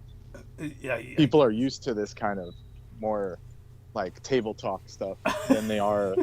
I'm serious, like I'm being serious. Than they are having like they're not gonna listen to like George Norrie or something anymore. Right. Like I listened to his thing, and they had some of the lamest people. It was just by serendipity. It came on in my car on the road. Oh, I know you would never seek it out. Yeah. No, and it was so it was awful. It was so boring, and like even the old people probably fall asleep to it. There was some guy that was talking about like whatever, the blue avians and all this crazy stuff. Yeah. And then Corey there's a guy Good. That must be Corey Good. No, it was some trash Australian guy. Like Okay. basically the bottom of the barrel. They're scraping the MUFON barrel, Oh. whatever they have left. Yeah. And then some guy came on, one of his fans, and he's like, "I liked your original book on the on the ETs, but why are you talking about like Drumpf saving the world and all this stuff?" And the guy was like, "Well, my flavor has changed." He was trying to defend himself. So these are they're scraping the barrel basically. Yeah. Well, that's thank An you. Australian guy for Trump. I mean, come on, Yeah. really. And even the people that were like buying this guy's books were like, "What is your problem? Like, why would you even write that?" Thank you. If only Brooke were on, she could give us an earful about that Michael Christopher Andreevich in Australia, the guy who was like telling her he met Trump and his son in the astral and shit. This could have been him. For all I know. Like, honestly. I don't think that guy could ever write a book. The one that she Right, was talking to. But Basically, he's like a disinfo. yeah, like- he's just a disfo freak. Yeah. And they just, yeah, a shill it that was they. pathetic. Yeah, he was a shill that they hired for the U.S. intelligence. I mean, Like, even when that guy said that, even George Norrie was like, oh crap. I'm surprised. He wasn't ready George for the Norrie himself is. George Norrie, you're talking about the guy who was sucking up to Alex Jones on his own show Yeah. and bringing on Alex That's Jones. what I was wondering. Like, are these like reruns or something that they're just rolling in? Yeah, Because is he still alive? Like, It's like I don't think he was ever really alive technically, George Norrie. well, he's the undead. But, Yeah, you know, yeah, but he's like, yeah, was he's he ever active? Like, yeah. I'm actually surprised he's still quote unquote, you know, breathing. Honestly, the guy's like, He's 74 years old today. Yeah, To this day. Yes. Not today. Oh my God! It's like, why can't, at any rate, why can't he go through what Peter's dealing with? It's like, well, we can't have all this stuff happen at once. Like He's probably still rocking that like stupid divine Tom only Self gives the mustache. sweetness every once in a while, Yeah, that's right. That's The right. jasmine only blooms in summer, right? Yeah. Like we can't get it all year. Yeah, I mean, it's like I don't get it. George Norrie does nothing to even maintain himself. It's not like he's active physically or exercises or anything, and he's still going strong. It just goes to show. He's renting all those Filipino chicks, so he must be doing something. Blondes. He only has. Or was sex that someone else? Yeah, somebody else does Filipinos. It was blondes, according to the idiot who was what was that guy who did the fader thing? Remember that ambush I had with the fader guy? What was his name? There's so many at this point. Yeah, it doesn't even matter anymore. James? Was his name James? Yeah, I can't remember. It's James something. I can't remember. Doesn't matter. So our man's smoking again. Mr. Ian West. Yeah, can y'all hear me? We see you Can you hear too. me? Yeah. And, Okay, good. So did you hear what Amy said about? I want to say, Yeah. what? Amy, tell What'd him. you say? Well, Amy, tell him what you said. I'm just saying, like 28 days ago, what happened that could have possibly brought 300 people on? Ian was hanging out at the Waffle House. Dang, how many times have we Chat you up. Yeah, well, yeah, Amy, you are 100% right. I think I am the reason there was a spike in ratings on Doug's He's show. just like swimming in it. But we really need Brooke. I think people. Yeah, I think people enjoy. Brandon, you're so cool, dude. You're so cool. I know. Seriously. It's not I a wish feat you'd do that to block me. by Brooke, Yeah. I know, but still. She'll always need something in the end and unblock you for it, so. But no, we really need Brooke here to chew me out, I'm gonna counter block. Counter strike. Anyway. So did you come back? She's got to be awake. I know she's awake at this hour. I know she is. She's blocked all of us. She's blocked all of us. She's with no. What happened is she's probably lost her phone service for not paying the bills or something. No, on the Skype. On the Skype, I'm blocked on her profile. What? You're blocked on Skype? Yeah. She must have done that by mistake. She doesn't know what she's doing. Because she told me she was going to try and call you. She told me she was going to try and call you. So, she blocked me instead. She probably did that while she was trying to call you. She probably wound up blocking you because she was all methed out. No. I think Meth Head Larry got a hold of her Skype and just. That's right. No. Meth Head Larry does do that. Wait. Okay. In all fairness, that is true. Meth Head Larry thinks everybody's trying to fuck her, and so he blocks everybody he thinks is trying to fuck her. So he probably thinks. Not me. Well, not me. Well, I guess he doesn't see you as competition. Okay. Good. That's good. Yeah. That's great to know I'm lower than a meth head. That's wonderful. Well, he seems to think so. Yeah, but Anyway. yeah, he does. He's insanely jealous, and so the first thing he always says is like, "Are you fucking him?" Like, when she hears her talking to me, he does say that, and so he. Yeah, Doug, when are you gonna let us to your mansion in Greensboro or wherever that place is? Yeah. Oh, that is terrible. Oh. He's got a mansion in Greensboro that we've never seen. So, what? Who's this? Aristides says didn't add Heather, Troy. What? Like what? I mean, add them if you wish. I mean, God, I didn't tell you not to add them. It added a bunch of people, and the people that left they willingly left. Like, yeah. Hawkins unjoined herself. Troy unjoined. Like, they just said they were unavailable because I kept calling and it was rerouting the call to like all of them at once. Well, you know why? It's probably because I'm on. That's why. That's probably why. I'm joking with you. Holy crap. I'm joking. You're just I'm like joking. the linchpin. You're just everything. You're all of it. Right. You know? No, I'm just fucking You're the with you guys. alpha and I'm the fucking with omega, you. Ian. Yeah, there you go. Thank you, Brandon. Yeah, that was so subtly put. Thank you. Thank you. Yeah. So, Hey, but did you guys? What did you think of the casino? Did you think it was nice or? nice. It was Did you great. check out the I was website? very envious. I'd love to have Oh. been there, just buffeting out. As I said, preferably without you across the table, so I wouldn't get that nauseous feeling of being in a hot dog eating the shell contest. juice on you. Yeah. Nemo, did you see me throw shrimp? Yeah. Yeah. I mean, I guess you're in Australia, so shrimp have got to be everywhere the fuck around you. I don't so I'm eat that showing shit. to you. The water's Why don't filled you eat with shrimp? The water's filled with fucking pollution and garbage. Oh. Well, they were fucking good. They You were should try fucking these good and- tonight. Mississippi shrimp. And most They're, like, shrimp and covered in- prawns that they're farmed, they're not caught from the ocean, so they're just shit quality. Not in No point, need Mississippi. 'em. They're cheap out Not there. in Mississippi. I'm just yeah, saying. not I'm just saying Mississippi, over yeah. here, they Okay. farm them over here a lot. The ones in Mississippi are covered in like Cthulhu ink and shit. Yeah, Yeah, Squid No, ink. they're covered in BP oil. What are Yeah. you talking about? Yeah, No, Cthulhu that's squid the ink. joke. That's the joke. No, but South what's- Park did a what- 3 then- episode about it. Yeah, but then they put in Cthulhu what's that chemical they put in to break up the oil? That's what they're covered in. I don't know. Yeah, I don't exactly. know. Yeah. I don't know. I forgot. There's a chemical they put in that supposedly disassembled the molecules of the oil, but then it's just like you know, I mean, it's just dead. All the Gulf of Mexico, all the shit is just dead. But Isn't that why the creature from the Black Lagoon was from Florida or something?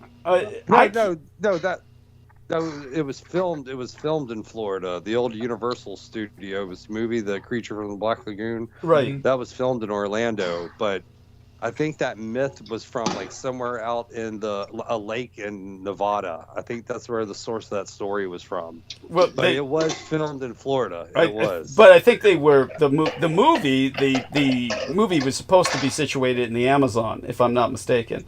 But I think you're right. yeah. But all such being said, so what I wanted to say about Jennifer Hawkins is let's address Jennifer Hawkins, because this young lady was talking about her, and she asked several of the questions that I do want to address. So here's what Lisa Ovan, 6024, that's her name. Oh, by the way, could you go mute there, Ian, because I'm getting a lot of background noise from you. I think it's me. Can someone mute me? Okay. Yeah, I can mute you. I can mute you. Hold on. Okay, so Thank Ian, I'll mute you. And so thank you for taking that well. So it turned out it was Brendan. At Lisa Ovan, 6024 commented, and this was on the interview between myself and Jen Arcana. And I'm going to check out which interview this was, because there's two interviews effectively. So this was the one that was 3 hours long. So this is the main interview. And so what Lisa Orvan says is, I want to hear Douglas. He's the one with the information. Your interruptions appear to be just to hear yourself talk.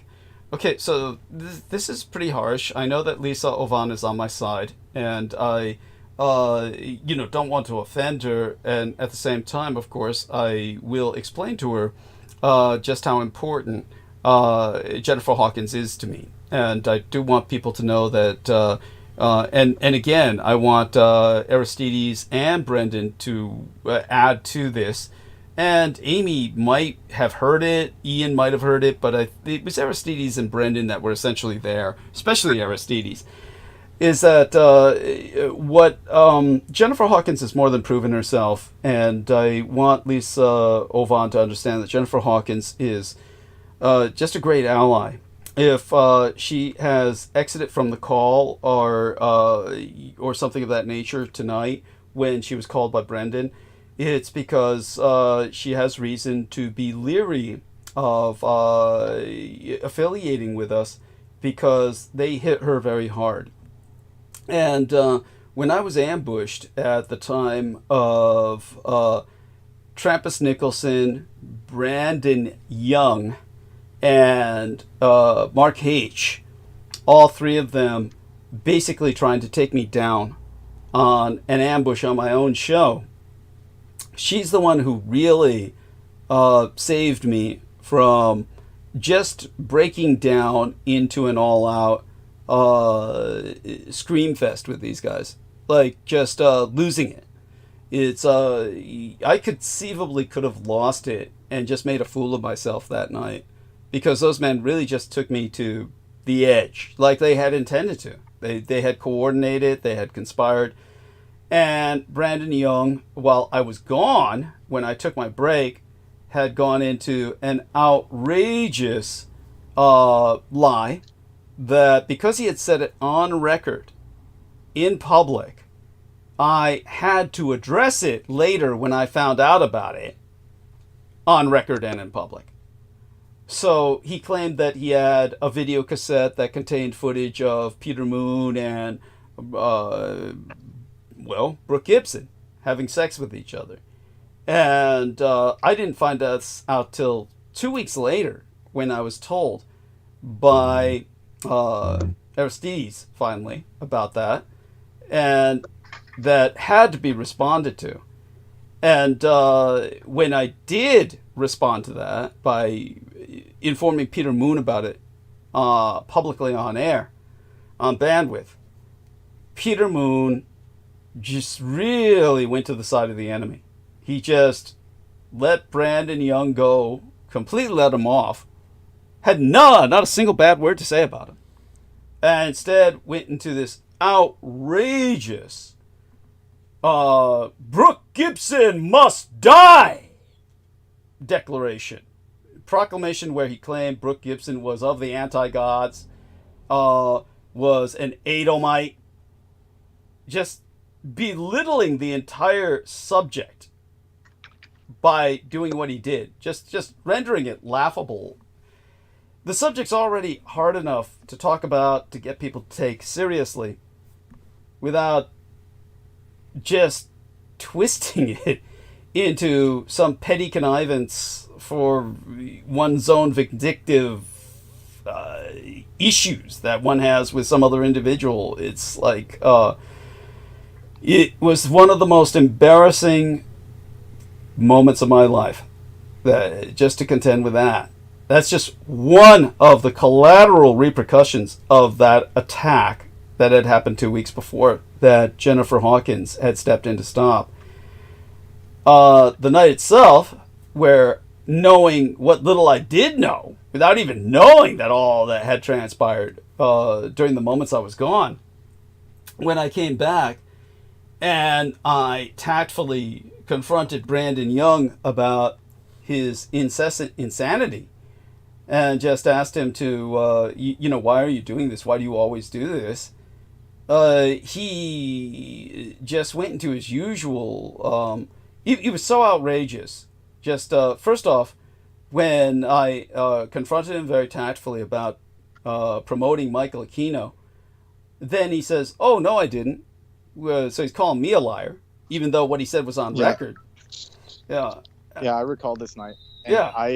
I was there, but they waited for me to go mute. Yes. I was speaking with them when you were gone. And I said, okay, I got to go for a second. Can you guys hold down the fort? And that's when they activated their full thing. It's true. And yeah, so that's what happened with that. Because I had no, chance to even question them. Yeah. By the time I came back, I didn't hear anything. And then when you came back, they were even What going episode further. was this? I don't What know. episode was Doug this? knows. Then Hawkins, Jayhawk, she came in and actually defended Doug fully. Yeah. So yeah. that was not surprising, but that was very well, it was surprising. It was surprising because she went all out and confronted them all and said the only reason you three men are here is to take down Douglas Dietrich. And after that, they really hit her. They really slammed her with just everything. Her bills, all of her bills went way up. Her utilities. She's just this young woman living by herself in a trailer, and all her utilities went up to thousands of dollars a month. And she couldn't seem to be able to contact anybody about it. Jennifer Hawkins, if things have stabilized for you, we'd like you to come back on, but I can understand with all the threats you got. She was forced to take her channel down. What? Yeah. That's ridiculous. Yeah, well, tell him, Brendan. Tell him how she had to scrub everything on her channel. I mean, you tell him about the attacks that she was undergoing. Yeah. I mean, yeah, they didn't just. It wasn't enough for her just to delete the one of her and Douglas, or the two. They made her delete her entire channel from stuff she'd been working on for years. Like, she said that was like her pride and joy. They even fired her from the radio station. Like, all of this, she was just doing as per her research. Like, she felt like doing it on the side. And then after that, she had to salt it, literally delete it and salt it from. She doesn't even have a YouTube channel anymore. Like, it's completely deleted. What were her topics? What was she covering? What was her focus? Oh, you would or was love it just Ian. everywhere? You'd love it. You'd love it. No? Just the dark, macabre, MK Ultra, all that. Yeah, my shit. Yeah. That's cool. Yeah. That's cool. I've never heard of her. Yeah. Gen Arcana. yeah. And so if you look on my homepage, you'll see her interviews there at the top of my homepage on the YouTube channel. So so that's just addressing that for this wonderful lady who's asked a couple of questions. So here's the other questions that I'll answer. But we could go on a bit more in the near future about Gen Arcana, and I hope and pray that she's doing as well as possible. But her life was made a living hell by simply affiliating with myself. And of course she's an easy target. She's young, female, victim living alone. This is the kind of person that they go after. That's why they were going after Amy, of course. It's just, but they've been going after Amy pretty much all her life, right, Amy? Yeah, I can't say that your affiliation has had any change to the things that I've noticed all your life that have affected me. Yeah, part of the reason that I wanted to speak to you was because I felt like you would have some insight into why it is that a person involved in the military would be so persistent in their need to contact me and interfere with my life year after year. I felt like you would in some way be able to provide an intelligent response as far as what do you do, and is this valid, am I crazy, all the things that I can't really ask other people because they just don't even understand what I'm talking about. And I want to clarify for the listeners that my concern about contacting Douglas wasn't so much that my situation would become worse. It was really more of I can't imagine that anybody else would be able to give clarity on this subject the way that he does. And so, Jen, having contacted you and been so bold as to just simply make an arranged having these interviews done, I think she was rather innocuous before that. And then, being able to draw forth from you things that were really quite interesting and profound.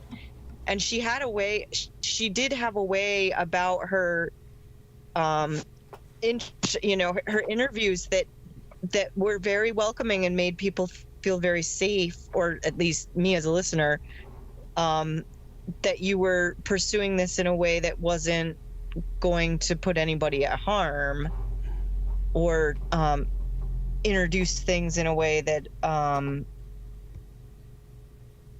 that somebody might misinterpret and then take in the wrong way. I think she did it very well, and she was very disciplined in her interview sessions with you. And it is so unfortunate that it didn't, she wasn't protected enough. It didn't evolve to a place where she could continue to interact. I mean, I know I'd talked to you before about one of the last things that she discussed had to do with the change of the family farms. And I thought that was such an interesting topic that we don't really ever address. And it was, it was nice that she had touched on it for a little bit about how like our generation was the first generation to no longer be involved with our food. Like our parents had the family farms where everything you ate was something that you cared for and that you planted, and you were in relationship to your food source. And then I don't know about everybody else, but I grew up with frozen pizzas and frozen Doritos and just, you know, stuff that came from the grocery store, right? Yeah. And it was our experience as well, is that my family, my grandmother had a farm, it was sold, and now that's not, you know, that's not anything that any of my giant family can go back to, which is such shame.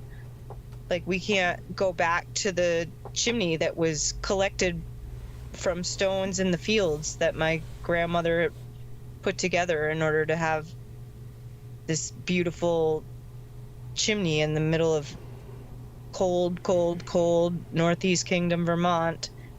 And now, you know, it was sold, and now none of the 9 children and their descendants, we can't go back to that house to sit at the hearth anymore.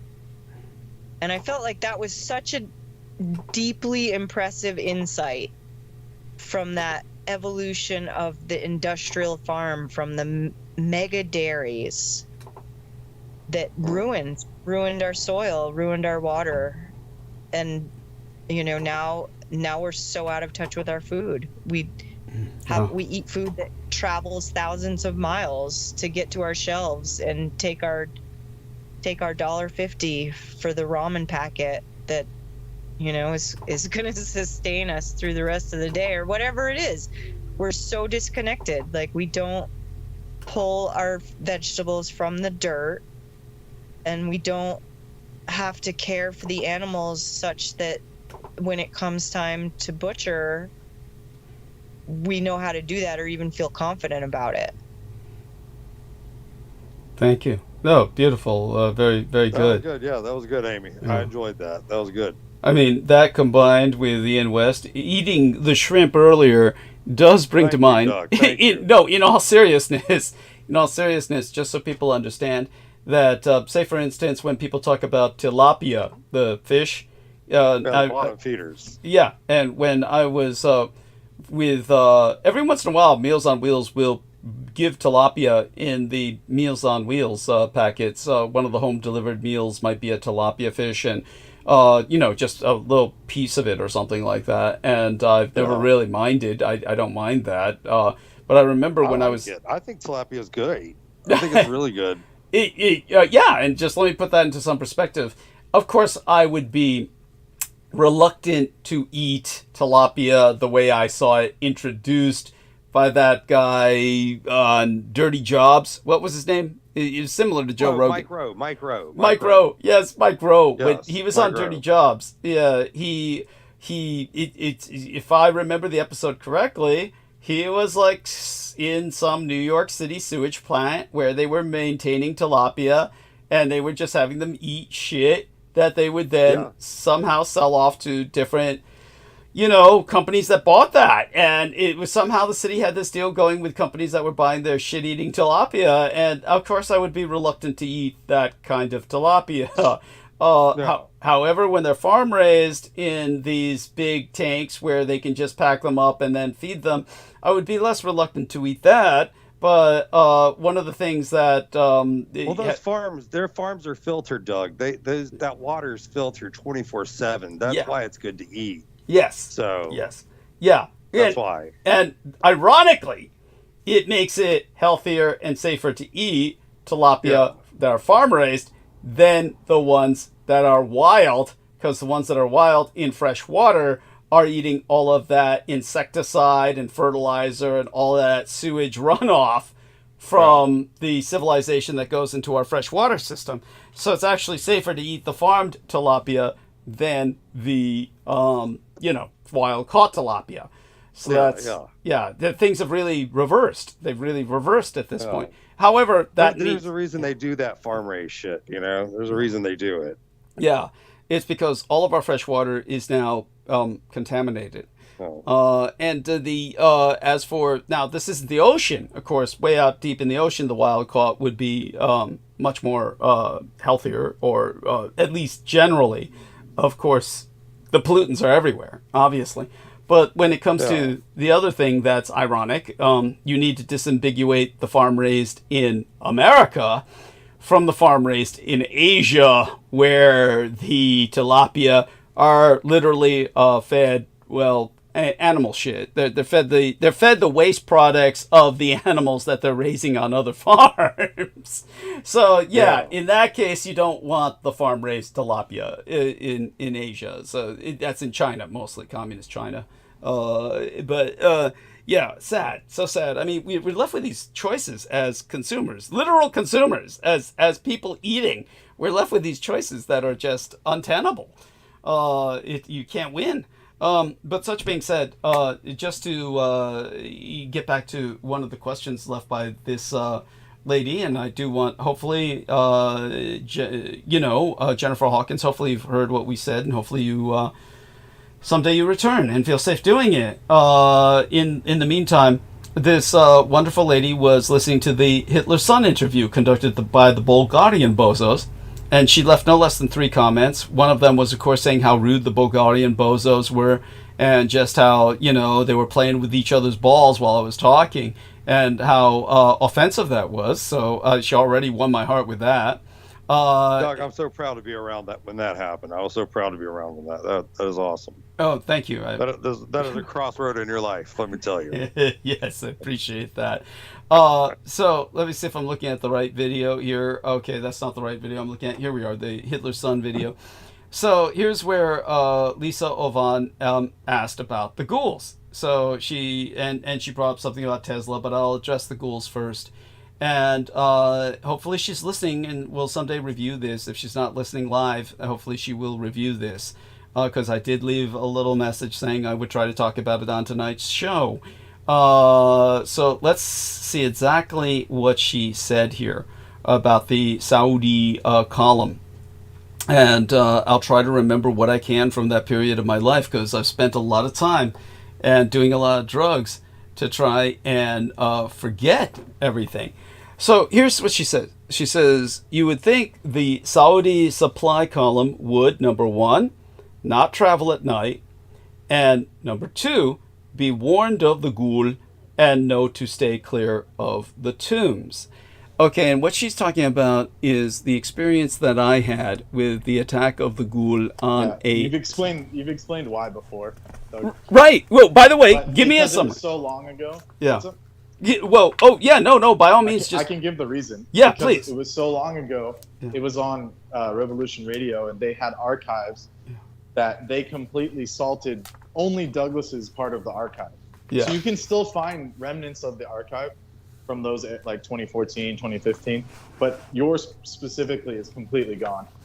Oh, yeah. And only what's maintained is whatever John Ward has left. Yeah. Which is only a few episodes. So that's why he's explained it before, but just not recently. Yeah. Yeah, but could you like recite what you remember of what I said? Of like the reasons behind it? Yeah. Well, I mean, they were warned about it, but because they think they're gonna find treasure. I mean, that's just a common thing with anyone. Yeah. They feel they're gonna get some windfall if they go into it. You've seen Aladdin. You guys have seen Aladdin. It's like that. It's like it's sketchy, but you're going in to find money because they're just greedy. And then on top of that, what was the other part of the question? It was like she said you would think the Saudi supply column would, number 1, not travel at night, and number 2, be warned of the ghoul and know to stay clear of the tombs. Yeah. Well, traveling at night, I don't think they probably didn't care about that, because they could potentially keep them at bay with the lights and the different things they have. So I'll take it from here, because again, what you're doing is admirable, and I appreciate that. And I would like to think that I always imagined it that John Warrington had the majority of what I had done on Revolution Radio uploaded. Was that not the case? That was always what I had hoped. We've never been able to get the full amount of what he has, and let's hope he still has. Yeah. Because at one point he downloaded all of them, is what he told us, right? Yeah, Something that's like right. that. That's what I But thought. he's only released bits of it because it was tough for him to upload. 'Cause Right. You need upload.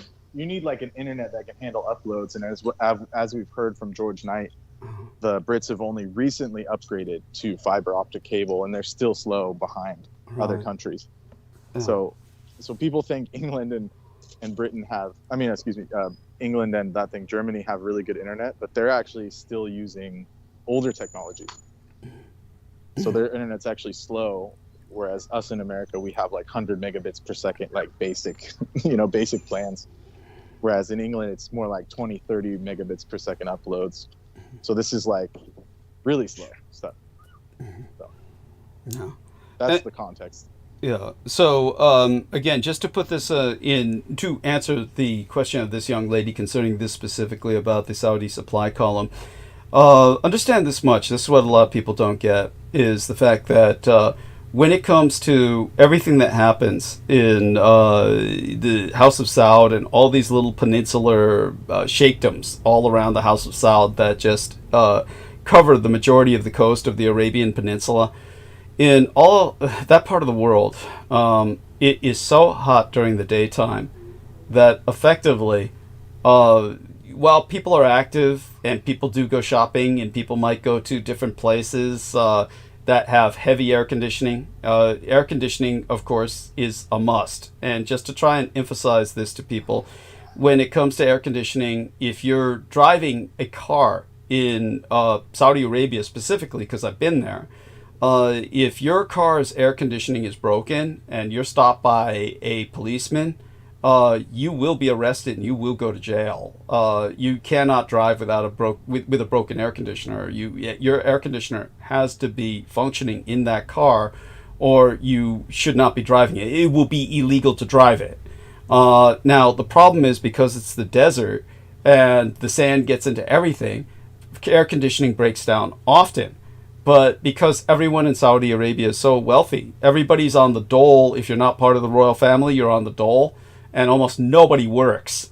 The end result is that when your air conditioner breaks down, because the cost of calling somebody to tow it across the desert to some facility to fix the air conditioner is so high, they just abandon the car and they just go buy a new car, is what they do. And so what they do every once in a while is they'll tow these vehicles and they'll just add them to the border. Yeah, go on. What you know about this? Yes.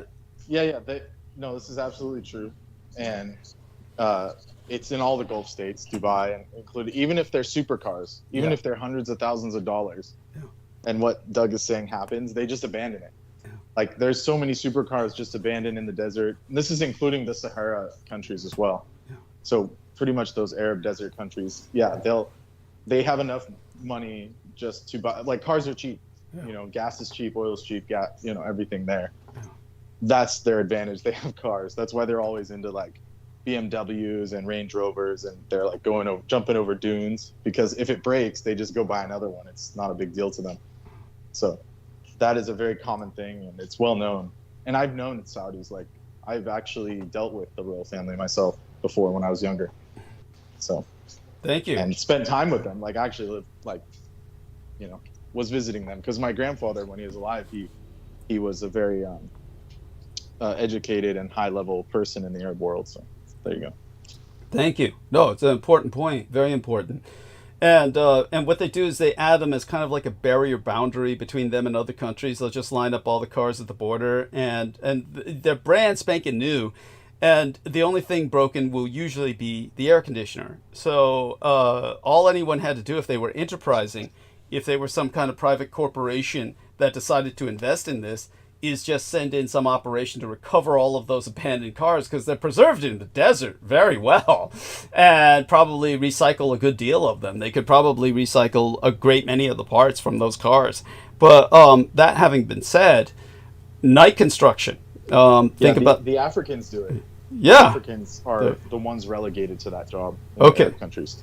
Thank you. So they come up from East Africa, and then they're able to resell it back home, or they even ship them back to Europe occasionally if they get the paperwork done, some of the higher end stuff. Yeah. And so that's how they do it. And a lot of them are rust free. So if they're getting like, if they're vintage or something like old Mercedes, they'll send the parts up to Europe as rust free cars.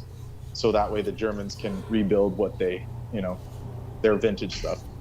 So that's part of the situation with that. Yeah. And by the way, it does remind me of something before it dribbles out of my memory about this interview being an ambush. All these ambushes were set up by Peter Moon. He set up the ambush with Nicole Froelich, who then ambushed me. He set up the ambush with MUFON, where they ambushed me, and even participated in the ambush by getting on the interview. And he kept saying, "We're losing more people, Douglas. People keep leaving, Douglas.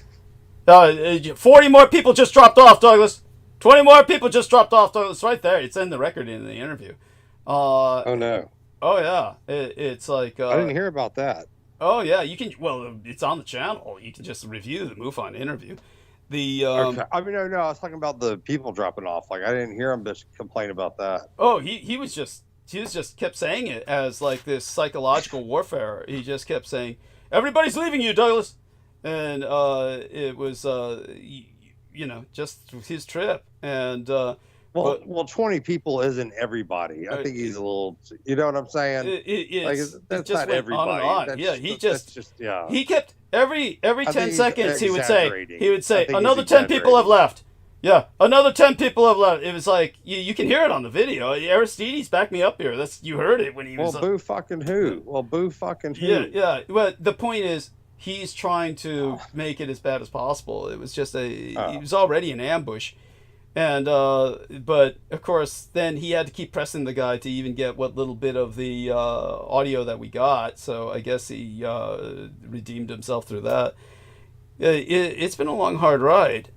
But when it came to the, back to the Bulgarian Bozo ambush, it was right after that. They then started reporting my channel, filing all these reports. But all that being said, back to the Saudi Arabia.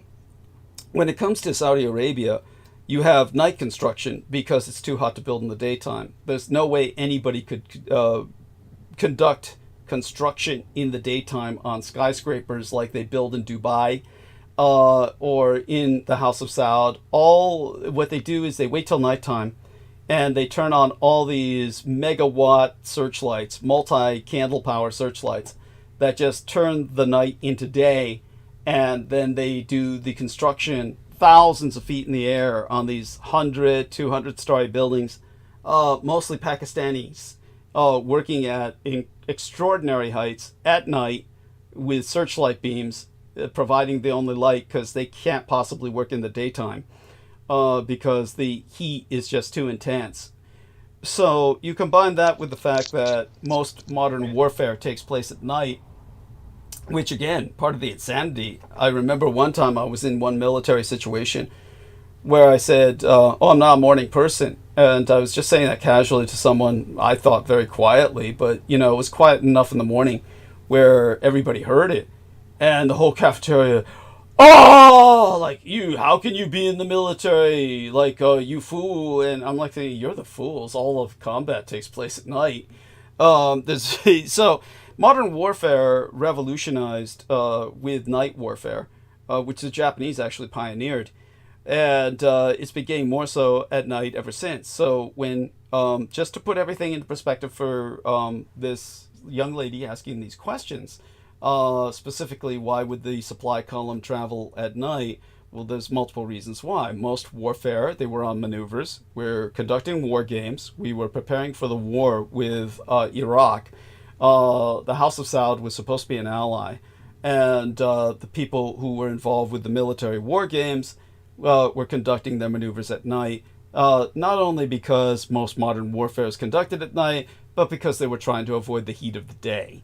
So there was multiple reasons for them to be doing what they were doing at night.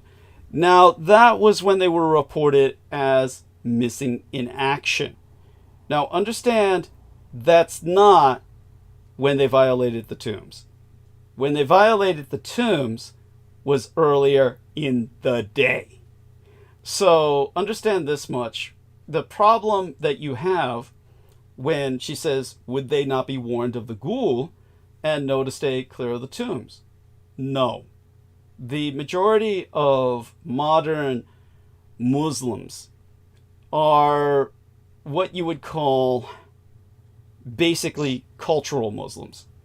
It's like you can be in some fundamentalist place like the House of Saud, you can be in Iran, and the majority of these people are not true believers other than in the sense that they happen to be born Muslim. It's not like they're people of true faith. They're really just, like in Iran, modern teenagers really hate Islam. They hate the fundamentalism. In the House of Saud, it's different. It's more of a hypocrisy. It's like you go invite it into a man's home and he'll break open a bottle of booze. Which, by the way, in case you didn't know, Muslims are not supposed to drink. And so, but most of these in the House of Saud, Egypt, drinking's everywhere. And so they're like hypocrites, and they're like, they will consider themselves Muslim. They'll probably think that when they die, they go to heaven. But that's mainly the princes that's mainly the princes and shit that behave like that. Yeah, it's everybody. Generally speaking. I know, but I'm saying it's No, mainly that's the princes. definitely not the case. No, It's mainly the normal royals. people are like that. Yeah. No, I mean, the normal people. yeah, I met them. I've talked to them. Yeah, my I believe you. my grandpa used to live believe in you. Saudi, and he would tell me, you would go over to their house, and there'd be like this cabinet. There'd be a underneath bar the in the couch. living room. Yeah, well, not a bar in okay. the living They room, would but at pull it least It'd be in the living room, right? Yeah. Yeah. They would My pull buddy it out Wasim's when place was like Christians that. would come over. Yeah. Like if you were yeah, from yeah. Europe or something, they would know you wouldn't snitch on them. Yeah. And they would pull it out and drink with you.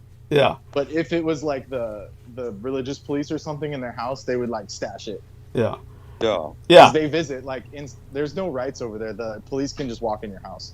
Oh yeah. They don't even have to knock. They can Yeah. just- Oh, and beyond that, tell them, policemen over there, they all carry machine guns. They do. Oh yeah, They do. I've easily. seen And it. I've seen it. Best German Heckler and Koch, Yeah. fully maxed out, Yeah. the most expensive shit you've ever seen. Yeah. Yeah. And And they always fully whenever capable. they integrate somebody, they first say, "Peace be with you." That's the first thing they say. By the way, just so people know, the majority of the world's police forces carry machine guns. Yeah, Americans are odd. Even the Brits, people Yeah. think, the Brits aren't armed. It's no, they were armed to the teeth when I was there. Oh yeah, not only that, but tell them how when you were over there, they all kept checking you out. Just everywhere you went, it was like they got the drone warning. I got the Helsing treatment. I got the fucking Helsing treatment, where it was every corner I turned, there'd be a dude with a black paramilitary outfit, just staring right at me like daggers, talking They into all the dress earpiece. like that. They all dress like that. Yeah, but it was uncanny. It was every corner I turned. It wasn't just it's not serendipitous. No, somebody was you radioing make ahead. eye contact. You make eye contact with someone and whoops, it's just casual. No, this was they were staring me down. Yeah. No. In their ear, talking in the ear. And No, this is a case that's true because of his affiliation with myself, among other things. Yeah. It had to be because he was on my show. We know it was because he was on my show, because as George Knight brought up, the Conservative Party started to spout off my recommendations as their policies, starting a 3-way draft, for the military, for the men, police for the women. They took it from you, play by play. Yeah, play by play. And but at any rate, with going back to Saudi Arabia, just so people understand this, especially this young lady Lisa Ovan, the problem with the Muslims, however, despite their hypocrisy, despite being cultural Muslims as the normal population base, when it comes to something like a bunch of men together in an armored column and an armed convoy, and they run across one of these tombs, they think that they're immune to the curse of the pagans because they're people of Allah. At that point, somehow the reasoning kicks in, or the irrationality kicks in, and it says, oh, well, this is the tomb of the people before Muhammad, and these are people who don't deserve to be protected. You can violate their tomb, and they don't feel the desecration of that tomb will bring any doom upon them because they're people of the God. Whereas these people were not people of the God, and therefore they're, discovering their tomb. It's fair game. It's fair game. And so they break out whatever they've got, jackhammers if they've got them, which they very likely had because they probably had some construction crew equipment, being a supply column, almost certainly probably had more so than most. So they took to it with their jackhammers and broke in. And to them, the ghoul to them, keep in mind, your average Irish person doesn't believe in fairies. And yet, shall we say, if they're confronted with one, probably they would go into denial, your average modern Irishman.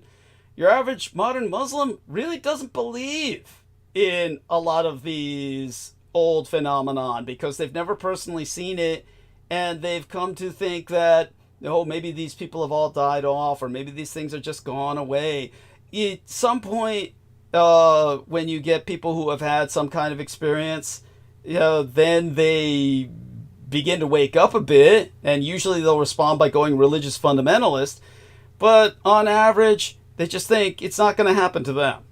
And they just go in there, take the treasure, the greed. If they were, say for instance, they knew about the ghoul at all, they wouldn't have thought of that as their immediate threat. They would just say, we're protected by Allah. It's like, we're people of the God. This is an old tomb. Let's raid it. They probably thought it was human, probably thought it was pagan human. It would have been something like, for instance, when it comes to modern Saudi government, they just don't think of giving their soldiers warnings about. It would be like your average American ranger unit going out for maneuvers in the forest. Your military isn't going to tell them, look out for Bigfoot. You're not going to get that forewarning. So they weren't expecting shit. And Douglas, you've explained that before, that the only person that knew about it was the police inspector who had run into victims before. The captain, the captain basically that they sent in, appointed by the Royal Guard. Yes. So it was only certain people are allowed to know about that. Just like here, like you said. Yeah. Like no one in Vietnam knew all the stuff there was like whatever. Yeah. Whatever was going on, like no one knew that at the time. Yeah. Thank you. Same concept. Yes. So hopefully that puts that into some perspective for this young lady, and I just want her to know that it's. I mean, I'm glad she asked these questions. The other thing she brought up was, of course, about Tesla and what she had to say about that with her. Because I had pointed out Tesla was very egocentric, and when he blew in this incoming bolide that was going to take out Moscow and impact a great deal of the world by the atmospheric dust it would raise, he used the tower, the infamous Tesla Tower, which you might remember when I brought up. Peter Moon said, it wasn't built at that time. And then I had him look it up, and he found out it was built at that time. But anyhow, she says, even if Morgan knew... Yeah, he had an earlier iteration. Thank you. It wasn't just Vardenclyffe, too. There was many. Thank you. And so that's not the case. And I'm always kind of hard on Tesla because he didn't marry Morgan's daughter. And I always say how better the world would be if he just did and just rolled with it. And but he was. It's impossible to describe somebody that's that. Well, all those Morgans are sluts. There's no reason that he could have hooked up with her and just fucked around because they were going to do it anyway. Well, she wanted to marry him, and it would have been healthier for him to have had some adult supervision. But no, he wanted to be, the single man. Anyhow, so Lisa Ovan says, even if Morgan knew Tesla wanted the solo accolades for destroying the meteor, surely he had enough clout and money to set the record straight. The fact Morgan's hatred of Tesla and revenge led to the death of 1,500 innocent humans in the Titanic event just to prevent any rich industrialists to fund Tesla reveals who's really egomaniacal. Morgan. It seems that it is Morgan's greed that superseded his revenge. I mean, look, I'm not going to say that J.P. Morgan is a moral giant. No, not at all. When I'm hard on Tesla, it's because he didn't take advantage of an opportunity that was just given to him on a platter.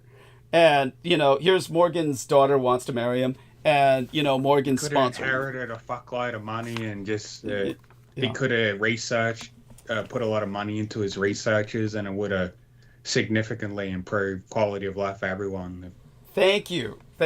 And Yeah, he could have, but he couldn't monetize off of it, so that's why he pulled the plug on it. that's actually Morgan.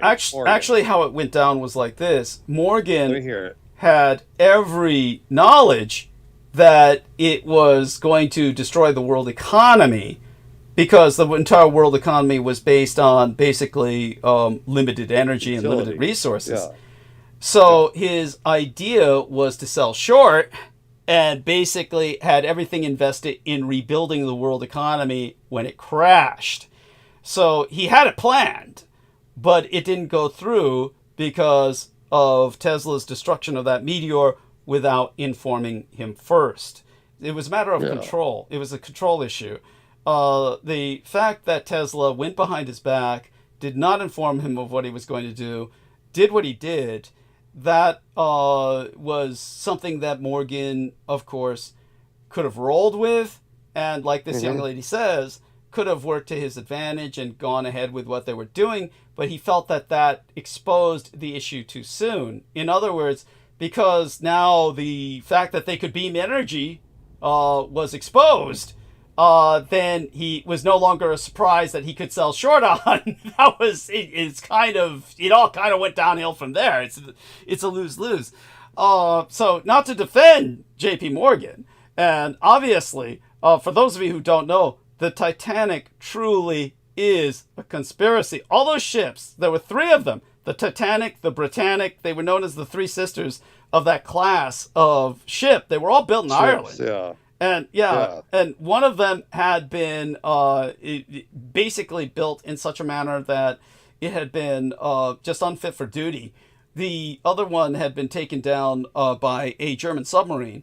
The end result was that there was enough of them to play a shell game with, where the Titanic was not really the Titanic, and the Titanic was the sister ship that was all damaged and fucked up. And that's true. Yeah, Sure. and then he put these. He made certain that these high level guys were on it that were funding Tesla, and then saw to it that it sank. Yes, that is at that point J.P. Morgan becomes irredeemable. Yes, this is true. Yeah. Well, you do know that back in the 1800s, like I think it was like 1870s or 1890s, there was this book called Titanica that described the exact same story of the Titanic 40 years later. Yeah, it was titled the Titan without the Titanic. It was Titan. No, I think it was Titanica. I forgot. I want to say it's Titanic. No. Believe me. We're talking about the same thing. No, the novel's simply titled The Titan. The Sinking of the Titan. Thank you. The Sinking of the Titan from the 1800s, right? Yes. Yeah. That's right. Okay. I thought it was Titanica. No. Oh. No, you've been playing too much fucking Warhammer. He's playing all the fucking Warhammer. That's where he gets that shit. Warhammer is. I don't even know what Warhammer is. Tell him, Nemo. Tell him, Nemo. Hey, hold on. I only play a few of the games. I don't know everything about the franchise.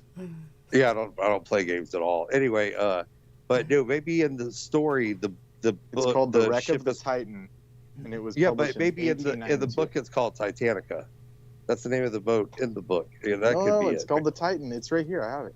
Ah, God damn it! You're gonna make me get up and look this up. Later. God damn it! I'm looking at it right now. I'm looking at the PDF. I mean, how much more info do you? But by the way, Victoria, jump on, Victoria. Call us, because I don't believe you don't have Victoria's contact, do you, Aristides?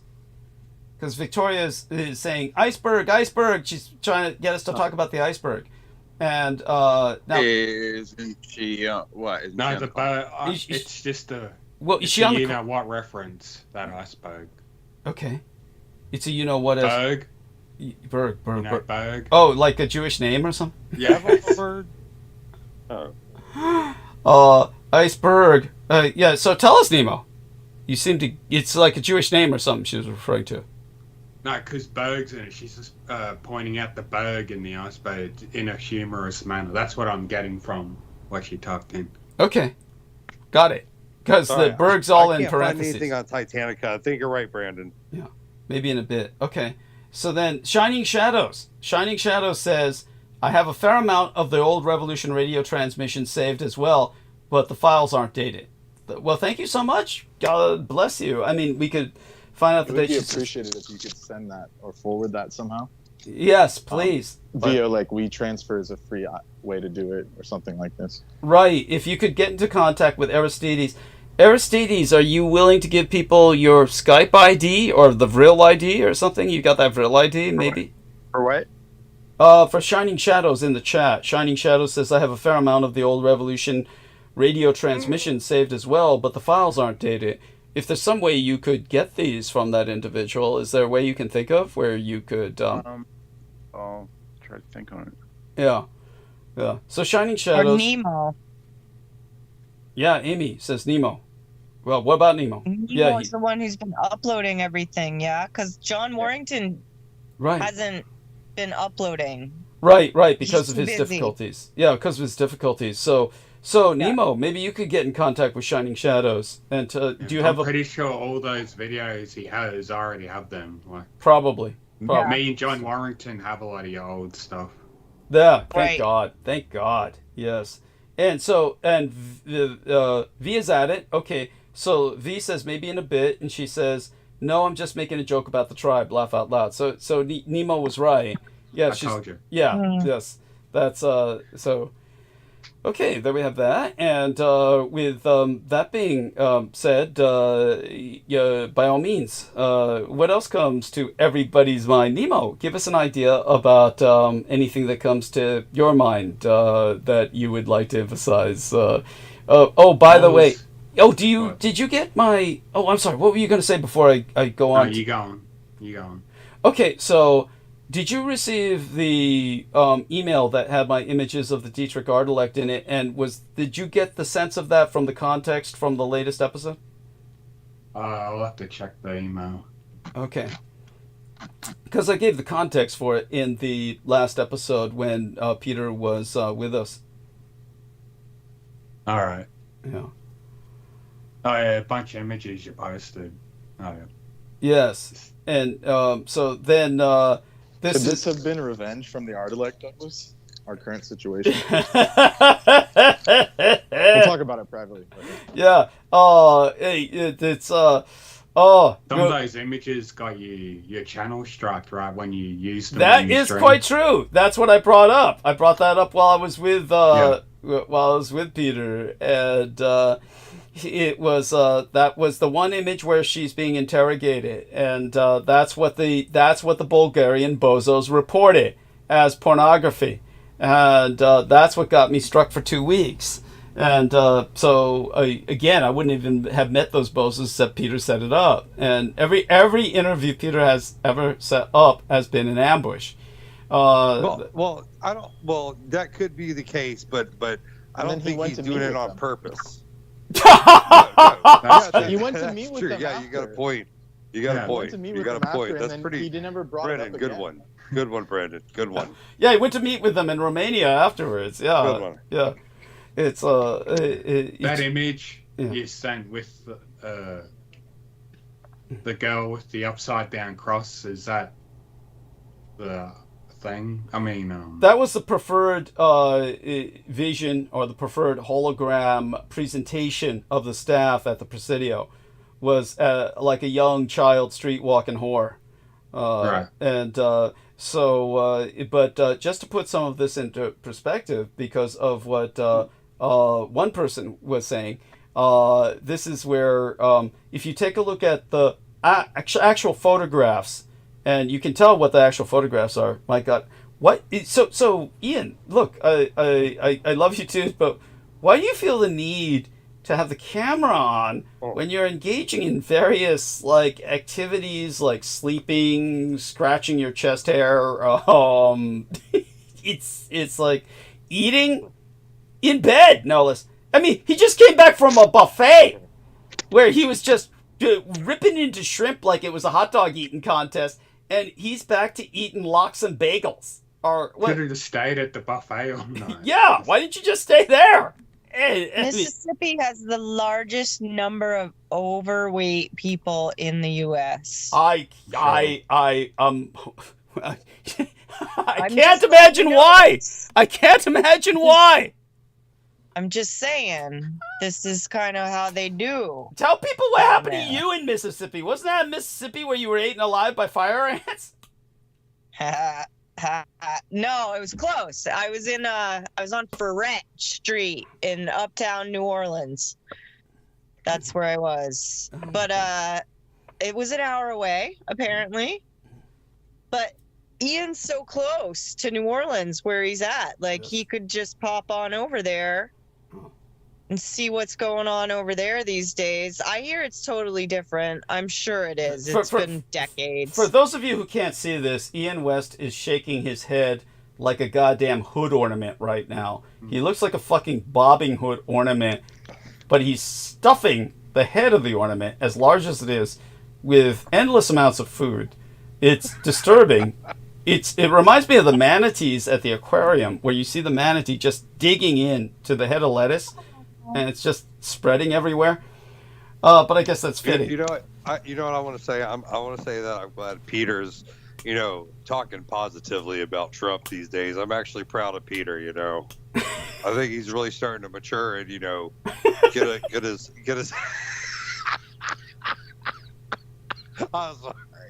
I'm sorry. I was gonna try to knock that joke. No, out, is this like a Deep South thing where you notice, Brendan? Help me out here. Do you remember Pixie Princess Star Fox and the lights were always changing color? And we are getting that with Ian. The lights are always changing color. Is this like so? This is an MK Ultra thing, right? No, this has something to do with. No. This is the way the room came. That's so it's like how they do it down there. The lights are constantly changing color. Oh. But it's gotta be an MK Ultra thing. Who can live like that? Oh no, it's great. No, check it out. I can even it's got like 16 modes of light settings. Like here's the remote. His colors right change the mood of a human and constantly changing colors so will just fuck with you. Yeah. If you're constantly changing colors, it's gonna whack your brain. And with Pixie Princess Star Fox was living in a nightmare house like that. Now, Brendan, help me out here. Do you not remember that with Pixie Princess Star Fox? Well, I remember that. I saw it. Yeah. Oh. Yeah, it was pretty like. It was like a kidnapped girl, a kidnapped little sex doll, and some like smutty, cheesy porno set house or something. I guess it was like it was really like. That's what it seemed like to me, like there had to be video cameras hidden everywhere and she didn't know about it. And there's some like Pixie Princess website for $4.99 a month. You can subscribe and watch live 24/7, something like that. Is that what inspired you to do what you're doing now? No, this is just the room came. This is just the way the room came. But oh my God. How can you tolerate it? Yeah, I love it. It's great. Well, I'm not really reading. I'm just listening to you idiots. But it's like, what the vibe I get? If she gave you that vibe, the vibe I get in your situation is, abducted hacker in escape room. Hold on, let me rephrase this. That was a dark web set. I rest my case. That was a dark web set. Yeah. And what do we call yours? And he's taking us with him. And it's always at crotch level. The camera's always at crotch level. Well, we're moving on up to the east side. There we go. There we are. That's. At any rate, well, I'm glad, Ian, that you seem to be in a good mood. But seriously, where does the need for eating come from? After you were at the buffet, then you come home, you're lying down, and you're eating again. What was that? Did you guys see this earlier? Here, let me show it to you. Was that cream cheese on a bagel or what? Yeah, it was an onion. It was an onion bagel with jalapeno cream cheese. Check this out. What do y'all think of this one? Okay, what is that? It's got a cross on it. I've been listening to you eating. Yeah. This is crazy. How do you have? It's Duce. the alcohol. It's some kind of. You like it? It's really satanic looking, right? That's the cheapest of the cheap. What is that? Man, this was $75 a bottle, dude. Let me tell you how I got this bottle. All right, They're so I'm at scamming you work. because out here that's like a $12 bottle. I'm not trying to be rude. I'm just saying. No, that's Douce. That's Douce. You know what Douce is? No. What? Tell us. It's a cognac. It's a cognac, and it's $75 a bottle. But I was telling this dude at the store, he was buying the bottle, and I was like, man, I've always wanted to try it because I watch Cat Williams and stuff, and Cat Williams is always drinking Douce. So he's like, you want me to buy you a bottle? And I was like, hell yeah, dude. And I gave him and I both of my discounts on the bottle. So I got 20% off the bottle, and then here it is. This is the Douce. But it was a $75 bottle, man. And you already drank almost all of it. Yeah. Well, this is day 4. This is day 4. Yeah. You should make some. You should get some cognac and some duck liver and some pork fat. Yeah. Mix it all up into pate, and then find some I was using fish this. caviar. Have you ever and seen one of throw that on these? a sandwich, and then you could eat the peacock ladybug sandwich with your cognac pate with duck liver. This is why everyone has wrecked lives on this chat. Eating like Ian and Amy. It'd be like, Eat this way. Brendan's like, I don't want to sit here and listen to Ian pour his bitters in his fucking cognac. You know. Anyway, Did you find any bullets for the gun yet? No, I didn't, and I haven't gotten the VHS player to work yet. I'm still tinkering with that, but I really just need like a shitty air compressor. I need like a low PSI air compressor to get that thing cleaned and cross my fingers and hope that works. Because what I really think it is, I think there's just so much dust and debris on the circuit boards that it's crossing circuits, so it just cancels everything out, and that's why the thing won't turn on. That's what I really think is going on with it. Dusty mess. Yeah. I think there's so much dust. Dusty mess. Douglas. I'm sorry. I was just dwelling on something for a second. That was good. That was a good dusty mess for Douglas. That was good. Yeah, it's totally a cocaine reference. Totally a cocaine. There we are. reference. Yes. Dusty I'm wondering mess. how you're showing up tonight, Douglas. What are you bringing with you to the show tonight? It's the only other thing is I owe Amor Fadi a bit of a talk about the Kabbalah, but aside from that, just remember, it's like I said, this is one of those odd days where, because of the Harvest Moon holiday, not much sleep. Then, I stopped by off at my MD, and she, gave me a minor procedure. And then I got my COVID shot in my left arm and the flu shot in the right arm. Altogether, probably won't be on too long tonight, but was trying to go through at least the opening 3 hours that we normally maintain. We've done a good job of that. We pretty much covered that. And I'll probably carry it into... What do you want to talk about as far as the Kabbalah? Are we going to talk about astrology, or are we going to talk about the Tetragrammaton? Did you check out that video I posted of the military base getting fucking bombed to shithole and looks like a mushroom cloud? Yeah. It must have been a shitload of bombs there that got hit by the drone strike because it was a big fucking explosion. Oh, yeah, that's good for them is all I can say. That's why that this was such a phony assassination attempt on Trump.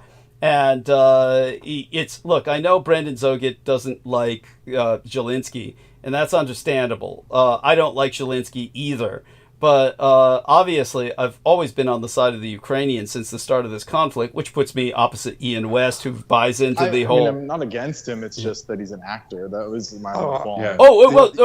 Brendan, you're right. Brendan's right. Well, Brendan, beyond that, I mean, let's get serious. The main problem with Zelensky, aside from being an actor, probably superseding his being an actor, is the fact that he's a fucking Jew. And normally, that's true too. Yeah, I don't even say that as his being Jewish is not the baseline reason for rejecting him as a individual in power. What is so offensive about him is that he showed why. Let's put it this way. It's all so bad. It's bad because The Ukrainians elected him because they knew that's the only way they could get Allied support. If the Ukrainians did not have a Jewish president, they would have gotten no Allied backing whatsoever. So they elected a Jewish president. Then what does the fucker do? The moment that Israel started that whole mess, saying we were attacked, and I've told everybody it's a Zionist conspiracy where Netanyahu set up the attack on Israel by Hezbollah, which was created by Israel. This is true. Yes, This is true. Yes, and when that attack took place, the first thing Zelensky said was, "Oh, don't supply Ukraine anymore. Give it all to Israel. I stand by Israel." At that point, he showed his true allegiance. He's sold out. He's sold out. Sold out my ass. He was always there. Yeah, I know, but I'm saying he sold out. He sold out the Ukraine. Yeah, he sold out the Ukrainians, but it was just. In other words, this shows why you can't elect a Jew to president. It's they just everything. Zelensky was a CIA plant from the fucking start. That's all there is to it. He was a CIA. I don't even think you need was. that angle. I don't even think you need that angle. The angle is that he's loyal to his race before his nation. You're right. You're right. Yeah. And the CIA does work for the Jews, so it's, you know. Well, I mean, if I only wish. Hold up. They work for Jewish interests. Yeah. The CIA has Mossad implants. Okay. I mean, the CIA is Mossad. The Mossad is CIA. Take it easy on that the hard same J thing over there. yeah, take it easy on the hard They're J's. operating within the American intelligence agencies, Mossad. It's like all I can say. Well, we fund Mossad, so that's kind of, I don't know. It's a two-way street. It's an incestuous circle. It's an incestuous. It is. You're right. You're right. Doug is right. Yeah. But that's why I don't discompare. Ian just or heard the I I word and was all for it. What's the I word? Oh, you just said? Israeli. What's Israeli. No, Oh yeah, no, no, incest. No, what Incest, I'm saying yeah, is that is in my eyes, and the way I see the world, the CIA and Mossad are of the same shoe. They are the same thing. Like, there's no difference in them. They're the same thing. It's just one's on the left foot, one's on the right foot. You know what I'm saying? Look, I see what you're saying. It's almost a moot point, but I mean, your point's well taken. But I'm not quite sure how much we can do with it. When it comes to the situation with Zelensky, my point being that I've been openly on the side of the Ukrainians. But remember, of course, the reason that Vladimir Putin keeps using the Nazi trope is because Ukraine sided with the Third Reich during World War II for very good reasons, because they had been slaughtered by the Jews, basically Jewish commissars. By the Bolsheviks. Yeah, the Judeo-Bolsheviks. The Jewish they're what I call the Rothschilds' private army. Yeah. That's what I call them. I call them the Rothschilds' private army. That's what I do. I mean, we can go into that another time. The Rothschilds funded them. The Rothschild funded them, so that's why I call them the Rothschilds' private army. Well, let's put it this way. Strange things do happen where you get Wall Street funding the Bolsheviks, etc. These things happen. Not to dismiss it, not to dismiss that phenomenon. No. But that's one aspect of it. That's one aspect of it, I'll say. Yeah. But my point is, for those of you who don't know this, during the Holodomor, as the Ukrainians call it, millions of them, 15 million ultimately, starved to death because the Jewish Bolsheviks, meaning the commissars who were overwhelmingly ethnically Jewish, because they knew how to read and write, whereas the average Russian peasant at the time of the revolution was illiterate and therefore could not be a commissar because they couldn't maintain an account of, well, all the bodies that they killed, but beyond that, various things that they were trying to account for the sake of the government, such as tonnage, such as grain, bundles of grain, etc. All this was the work of the commissars, who were overwhelmingly ethnically Jewish. So that's simply a fact. And the major instigators of the communist revolution were exiled Jewish intellectuals in the main. So all that being articulated, this is why the Ukrainians sided with the Nazis. So this is why Vladimir Putin keeps Nazifying them, keeps bringing that up. And they would have got no help whatsoever because of that had they not elected a Jewish president. Now, all that being said, this so-called assassin of Donald Trump was very pro-Ukrainian. What is up with that? What is up with that? Well, I haven't been following that story. Well, he's very pro-Ukrainian, and he had personally met with Zelensky. So he's obviously a Russian mind control. He's obviously a mind control product of Russia. For real? Yeah, for real. Yeah. He They left it off the TV here in fucking Mississippi. God damn, dude. Oh, dude, they've been making love nothing but hearing a this big deal shit. of it. They've made nothing but a big I love deal. hearing this shit. Oh, I knew you would. But he's obviously a Putin plant, so that he could help Trump out by saying, see, the Ukrainians are trying to kill Trump. Because there you have it. Right. I mean, that just proves Just to it. demonize Ukraine, Yeah. That Well, just can I piece of tell you shit. what I heard? Can I tell you what I heard about the Trump assassination shit? what? From like a positive side, I guess. So anyway, the way the cops fucking started chasing this guy was there was an innocent bystander. He was like the story I got was he noticed something suspicious. They called it in. The gunshots went off. The cops were already there, like on the scene, and the guy after he heard the gunshots. The guy saw the shooter jump into some car that somebody else was driving, and he got a picture of the license plate. So he turned all this over to the cops. They caught the car the next county over. They fucking took the witness, drove his ass to the fucking next fucking county to go positively ID the guy, and that's how they caught him. That's the story I got on how they caught the shooter. Now, I don't know all the details that came about after that, about the background, like you guys are saying. Am I talking too much? Oh, no, I mean, we're letting you talk because we're enjoying it. I mean, Okay.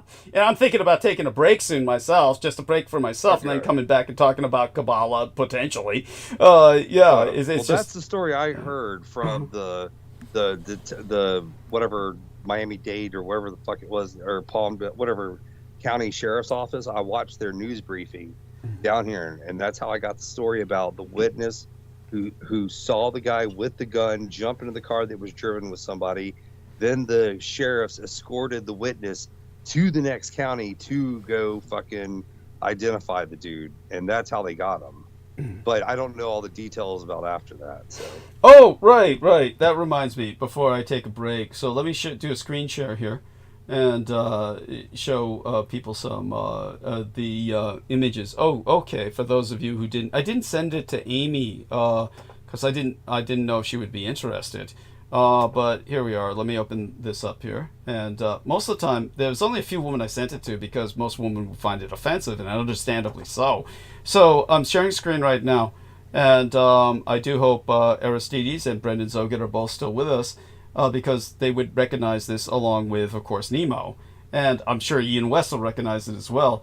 So just to go through, this is like the Dietrich like the data-based information electronic transceiver, a referential intellect, consultant hologram, artificial intellect. Okay, so when Peter first saw these, and I'm talking about photographs taken at the time that the holograph was active, this is fractalization, and that was a hard concept to get Peter to understand. This, of course, was the preferred child prostitute image that the staff preferred at the Presidio. Of course, now the Dietrich Artelect is in Taipei. By the way, I don't know if people caught Peter trying to make me feel better, where when, he points out that, well, it was your mind that went to Taiwan, so you did escape to Taiwan. For those of you who don't know, the Dietrich Artelect has been gifted with my citizenship, so I can't go back to Taiwan because the Dietrich Artelect hates me. And as far as I'm concerned, Dietrich has returned to Taiwan, but yeah, that's... Peter was not making me feel better. Let's just put it down. This was how the Dietrich Artelect actually looked without the observer effect, where people were imposing an image upon her. This was how she looked at the moment of escape, which I sketched out. Again, you can tell the difference between an illustration and a photograph, where the fractalization is visible. This, of course, is where she was not moving. So when the holograph was staying still and not moving because the staff kept forcing her to dance, when I was alone with her at night and she was staying still to speak to me, this photograph is from that time. This is the one that really triggered Aaron Tice, who has been communicating with Peter, because it reminded him so much of Cortana. And we'll get to that. This is how the Dietrich Artilect appears to people in Taiwan now, as she's described. And, of course, other illustrations I provided. This was her under interrogation. This is what got me busted by the Bulgarian bozos reporting this as pornography. But nipples aren't on display. Because she was a holograph, she could actually just blur her nipples. And I was reflecting that in the illustration. But then you compare that, of course, to photographs. Again, this is what triggered our man Aaron Tice, who said that this reminded him of Cortana. This is her being objectified, basically how she would be posed, and, of course, photographic evidence thereof.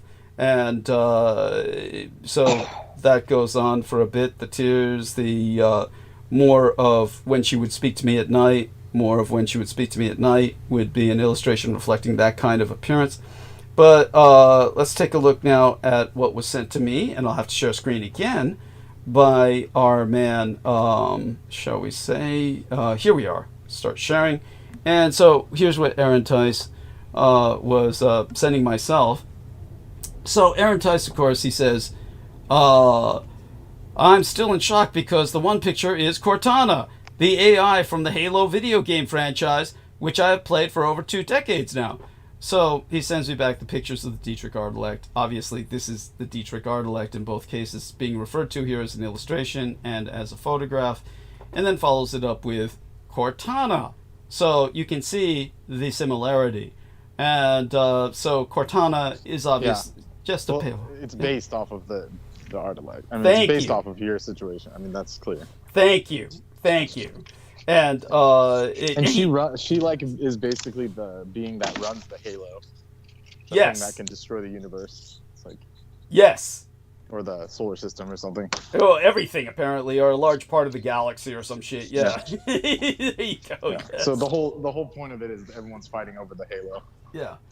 Yeah. And but all of you, I think most of them and let's just, can I put it something Please. else here? Oh, by all means. Sorry for interrupting. Yeah. Just that the reason why is because it's the game studios are all military. Yes. So that's why any of those shoot 'em up games, first person shooters, they're all people Doug has worked with. They just swooped everything. Thank you. Yeah. Thank you. It's all true. Because there's one thing I've learned all this time is that all these people that make films and stuff, all these so-called genius writers, they're actually just taking it from real life. It's true. Like just like they take from the Vedic, like that, all the technology and everything is coming from I'm not saying this in a mythological sense. I'm saying literally, the beings from like Svartalfheim and these other dimensions are showing them how to build this stuff, and they're also showing them how their cities look, how their craft look. So, like these aren't just people just geniusly coming up with these ideas like Star Wars and stuff. It's like they're being shown what other dimensions look like and how they live and what technology they have. So it's just being relayed to them from the other forces. Yeah. Yes. Just like with musicians, that's what most musicians do to come up with that great music. They get it from these other forces. Yeah, like Dylan and these people. Yeah. Like none of that's human stuff. So I mean, and they call it the muse. Oh, I get the muse, and that's the muse is an entity. Is an entity. Yeah, that's what it is. Comes into them. Yeah. Yeah. So that's the point. Is that when you say, "Oh, I've been playing Halo," and I have too. I played all those games. You got to realize that these people are just taking that and putting it into fiction. Reality is the guise of fiction. So Oh, absolutely. It makes them money. Yeah, it's their way to exploit. It's their way to continue exploiting the Dietrich Artilect. They don't have her in bondage, so this is the most they can do. Whereas you see how Cortana is like trapped in the Halo, but in the Japanese version, you have to set her free. Yes. So there's a difference. Yes. The Child of Eden games. Thank you. Where she's trapped, but you have to like fight on her behalf, and she dances and stuff, and you have to like set her free into like the Elysian Fields. Yeah. So there's a difference who's using the info. Right. But if you take a look at the Cortana pattern, just as, and by the way, when Aaron Tice was saying what he was saying, he certainly was not saying this as some kind of accusation against me. He was just saying, oh, I'm so shocked that she appears as this, but it makes perfect sense. All they did was take the character. I'm going to switch the screen again, so I have to like turn it off for just a second. But if you keep the visual memory of how Cortana looked, and then you take a look again at the photograph of the Dietrich Ardelect, the actual photograph that I took of the hologram in our private moment together, then you really see the cynicism here, the true. I mean, look. I mean, there's the photograph of the real thing, but with Cortana, it's almost like they took the soul out of her, the intelligence out of the eyes. It's almost like but Cortana is supposed to be this very relatable being, right? Isn't she supposed to be like she's supposed to be like the conscience of Master Chief or something, right? Kind of like she's like the being that helps you. She's like the overlord of the whole. She like controls the whole thing. Interesting. Yeah. So it says here, this is what the wiki says, but this is like the nerds writing this. Cortana's original design was based off of Queen Nefertari. She comes from the form of a woman. Game developer Bungie introduced it through Halo, through the Cortana letters and emails sent during Combat Evolved's production. The relationship between Cortana and Master Chief are highlighted as she's recognized for her believability, as her sex appeal, et cetera, et cetera. And then Microsoft also used this name as the intelligent persona for their AI, kind of like their version of Alexa. Right. So you can say, hey, Cortana. Right. Because it was done by Amazon. It was Xbox, for people who don't know, is Microsoft made that. So let me see if I can get her. Yeah, her backstory, Cortana was derived from the cloned brain of Dr. Catherine Halsey, the creator of the Spartan 2 super soldier project. Her synapses became the basis for Cortana's processors, and other AIs were subject to 7-year lifespans, et cetera, et cetera. She had a similar attitude for unchecked military and social protocols, slender, cropped hair. Numbers and symbols flash across her when she's thinking, which is what you showed in your photograph. And then Halsey sees Cortana as a teenage version of herself, smarter than her parents, et cetera, et cetera. She has a sardonic sense of humor, cracks wily comments even during combat. This is just an explanation here. So there you go. Thank you. No, it's important. And in other words, the character can. Yeah. This is just the reason why she's in the game. We needed a character who could consistently guide the player throughout the game as an onboard AI that could always credibly accompany them. And then her story grew from there as purely gameplay to being one of the actual characters. And Master Chief / Cortana ship relationship became focus of the characterization later on. So there you go. There we are. Thank you. No, but so this is basically the American Department of Defense contracted gaming fantasy of had the Dietrich Ardelect stayed and served the American Empire, because the Halo universe, the so-called United Nations, is basically an extension of the United States. It's a United States culture that's become universal. That's look at your fucking commander in the first game, just big American black guy in military fatigues. Yeah, they're all American. Yeah, that's what basically yeah. It shows America was the last people on Earth. Culture. That's what it shows. Yeah, the last culture. Spartans, they're called the Spartans. Yeah, the last culture, but they call themselves Spartans. Yeah. And they act and behave like American Marines as Spartans. Yeah, well, that was part of the story. It was the Americans were the only ones left in control of Earth because of the Flood War. Yeah, so they wrote that into the story deliberately. Like they basically killed everyone else because their super soldiers were superior. That was their shtick. And in yet the they game. still act like a bunch of Americans straight out of prison on parole. Yeah, precisely. That's how they talk. They all present the hey just monosyllabic grunts and shit. It's And they even use the military terms. Anyways, Master Chief is a rank in the Navy. It's like E7 or something. Yes. E9. Yes. Like that. Yeah. So there you go. It's not the official term, but it's more like a slang term for them. The chief petty officer. It would have to be like it would be almost like a chief petty officer who's been in for many years. Then they would call them a master chief to disambiguate them from the other chiefs. It's like in the old days you had the concept of.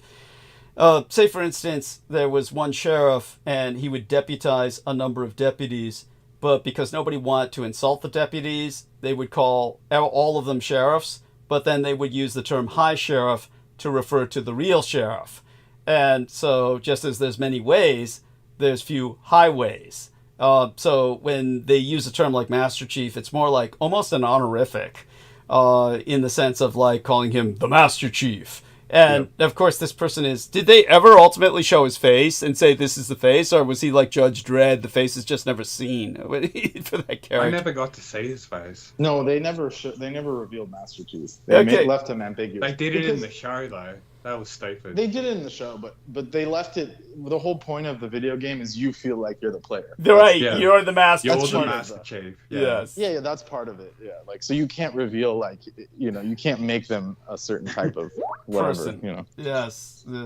It's... Let them use their imagination. So, B&D and feature shared here. I mixed it a couple of months ago. Ian, so this more porn music video? No. I've always loved that song, and when I was learning the AI shit, I was trying to write songs about like I would give the AI a scenario to write a song about. So I'd say, write a song about losing your girlfriend to her decision of becoming a cyborg. So the AI would fucking give me like 4 or 5 different songs of just lyrics, like not music but lyrics only, and I would pick through the sections of the story that I liked and rearrange it. And so that's kind of how I decided to remix the Perturbator Sentient song. And it's I was really happy the way it came out. I was really happy the way it came out. So that's what the links are. Are you working tomorrow? I don't know. I got to check my schedule. I had today off, so I went like grocery shopping and shit. But I really I need to check my schedule. Okay. So I mean, not that I want you to leave, mind you. I was just curious. I mean, no, you're cool. No, I do need to check the schedule though, because I did have today off. So again, by the way, not that I care too much because I look away, but why do you always have the camera on? It's because do you feel you're that sexy to look at? No. I mean, if you're not sharing screen, I can share my camera. Yeah. No, I get it. I mean, I don't mind, but keep the show going.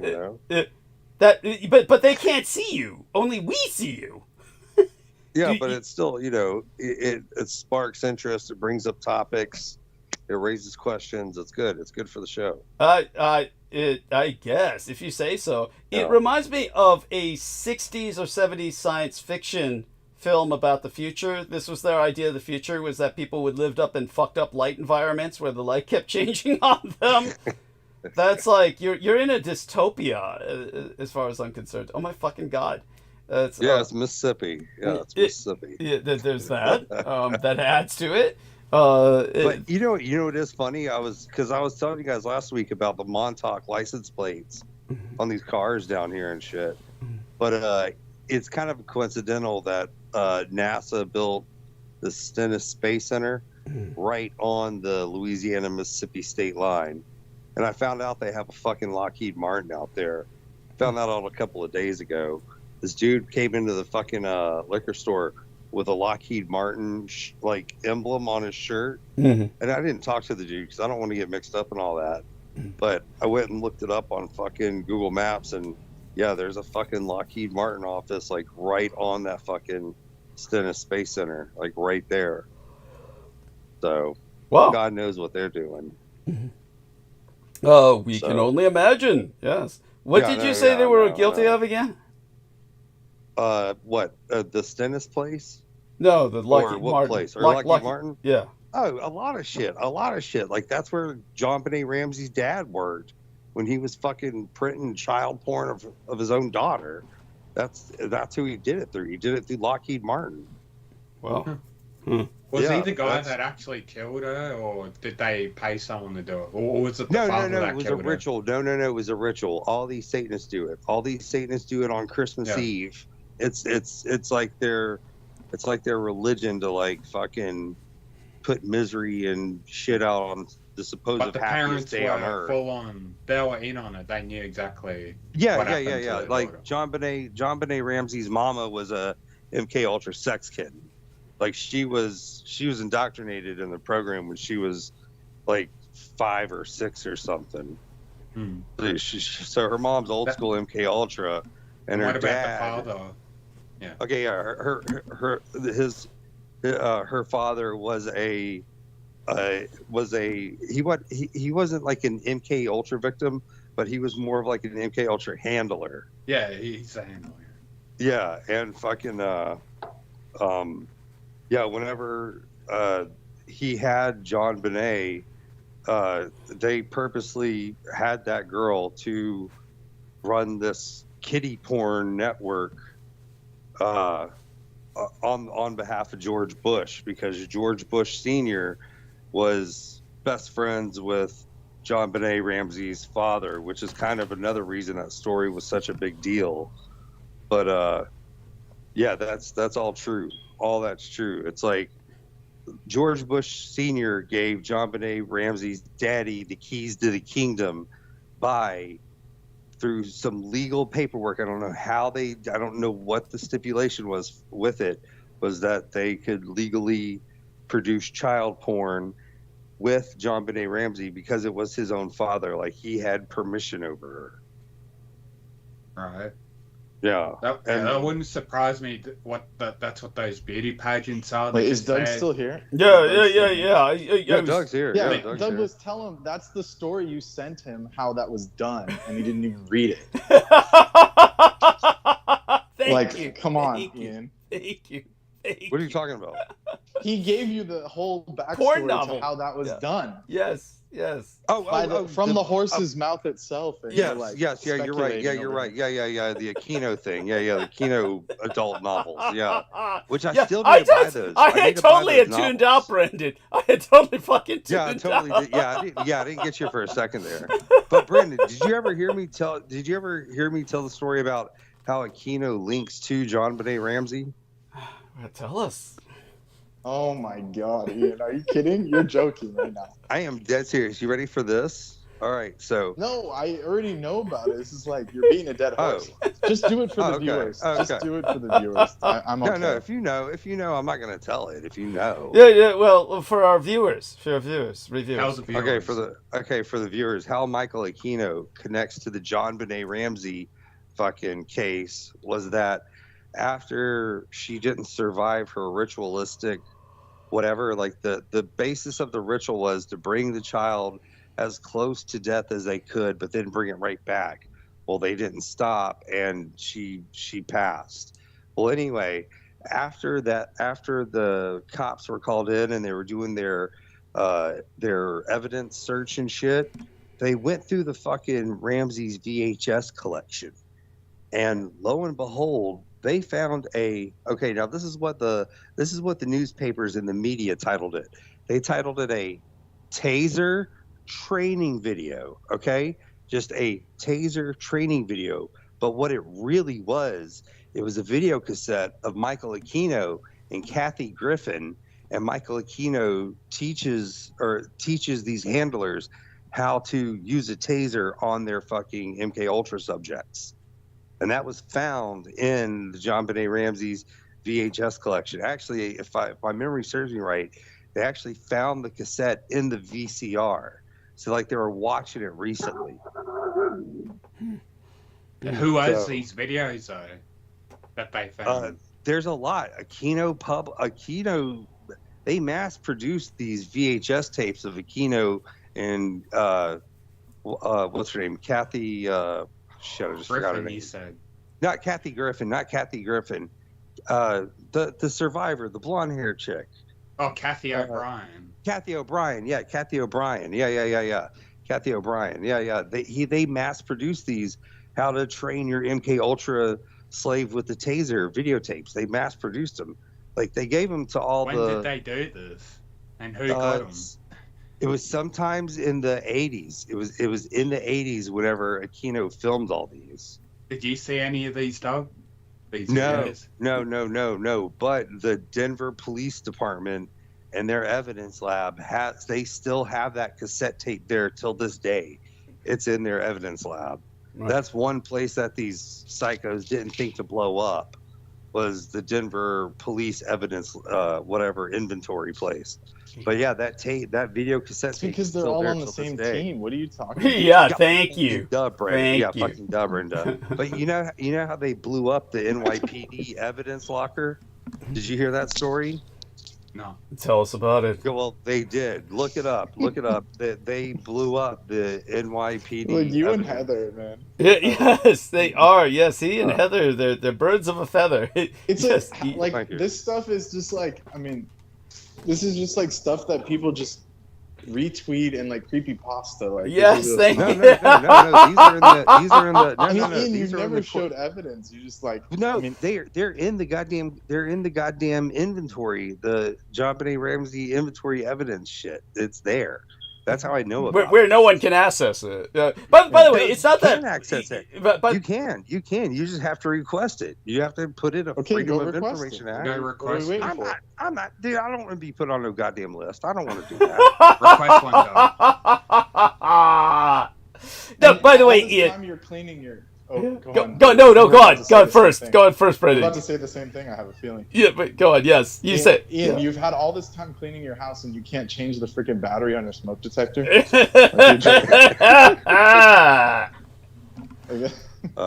is that part of the ambiance? It's like it keeps the. It keeps hearing the beeping. You hear the beep. Yeah, okay. You hear the beep. Yeah, I'm in the kitchen right now. Yeah, it rewires your brain every couple minutes. He thought it was a cricket. It must be that and the lights, because there's like this meme going around about how you know they're in the ghetto if their smoke detectors beeping like that. Yes, so yes. It's like it's some kind of meme or something. Like I gotta see that. That's brilliant. Yeah. So we know how destitute you're living. Yes. You can hear that in the background. That means it's bad. Yeah.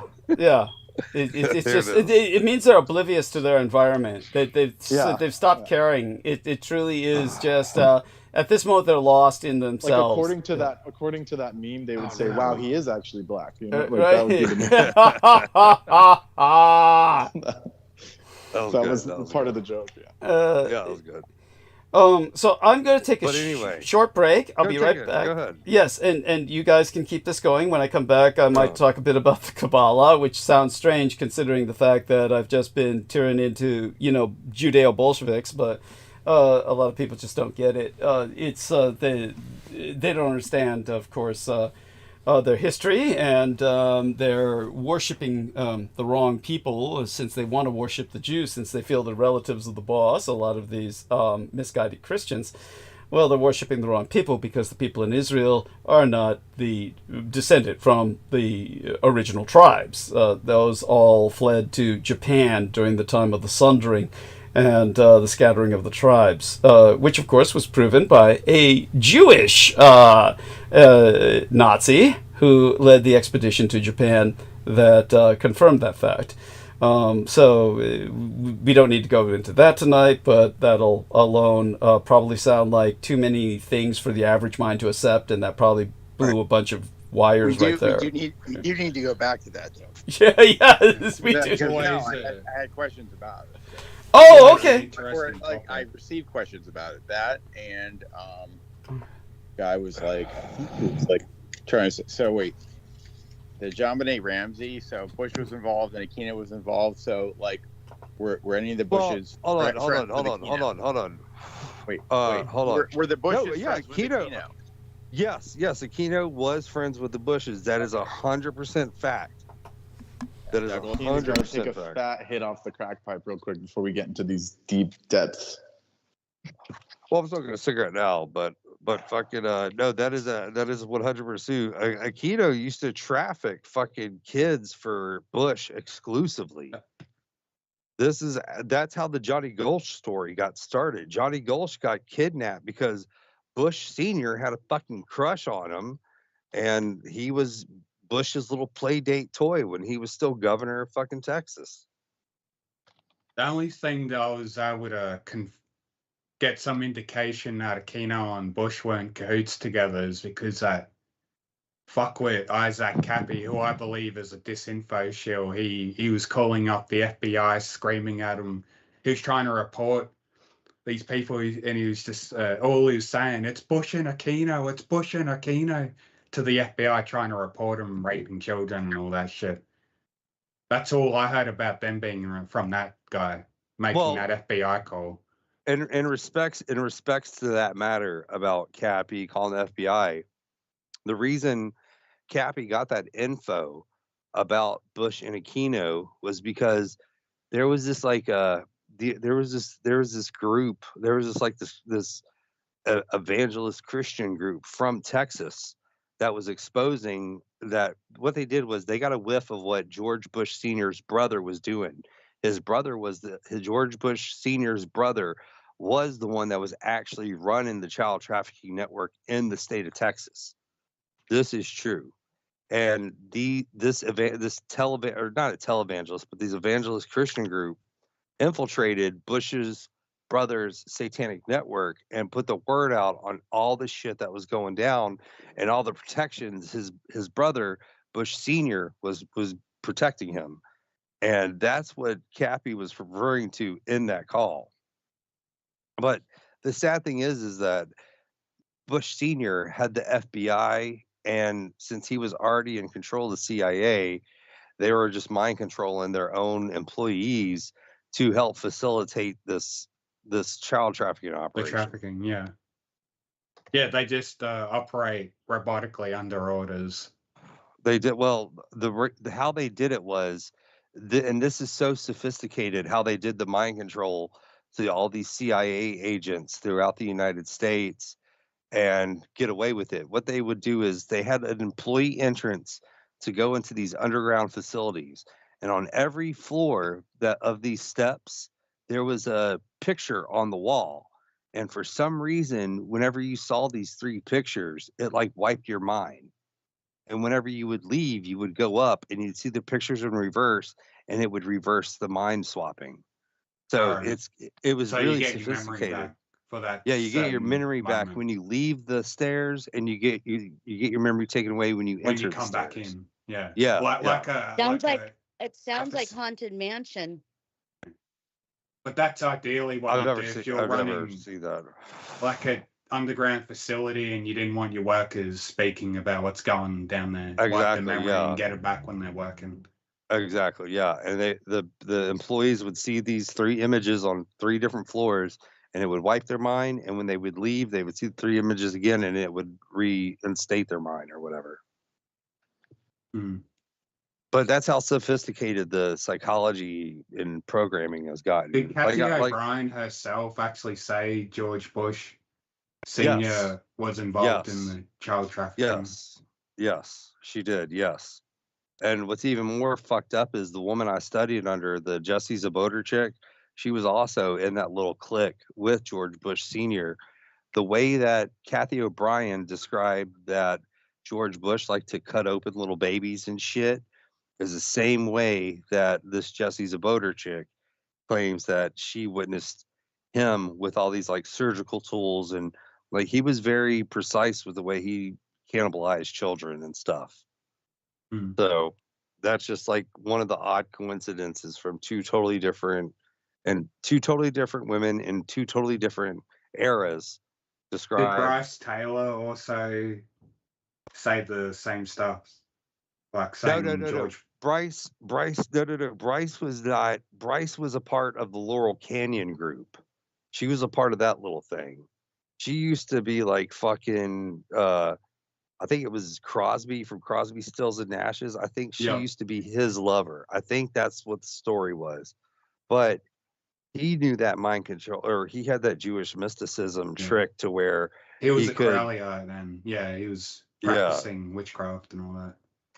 Yeah, so with the Bryce Taylor, she was, you know, a mother with a husband and 3 daughters and shit. And it turns out that her 3 daughters were unwittingly enrolled in the program too. So her and her daughters would do incestuous shit, and they would videotape it and all sorts of fucking sick shit. Yeah, the females are always enslaved in those groups. It's just there's no escape for them. They're just destined to do that. It's fucked up. Yeah, like the Mama and Papa's band. You remember that? Yeah. And what was the father's name? I already fucking forgot. Like John. What was their names? I thought you would have known off the top of your head. But anyway, the father of that group, he was banging his daughter Mackenzie Phillip. Yeah. Like their last name Phillip. While she was fucked up on heroin. He'd inject heroin in her. And then he'd bang the shit out of her. Then he programmed her into like being in a relationship with like a couple.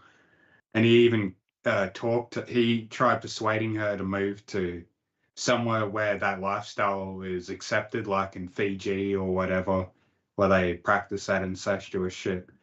She written this all in her book and went on television telling everyone about it. But yeah, that family, all the females would have been just abused by the father and the older males of the family groups. They're just all psychologically enslaved and sexually enslaved. And the father, he fucking allowed Mick Jagger to deflower Mackenzie before he could start fucking her while she was 13 or 14. Yeah, Mick Jagger would have ran through all those underage girls, but Yeah. all those bands back then did that. Yeah, no, I was gonna say that. Do you know what any religious groups or cults those members of that band were affiliated with? The Mama and Papas? No, I don't.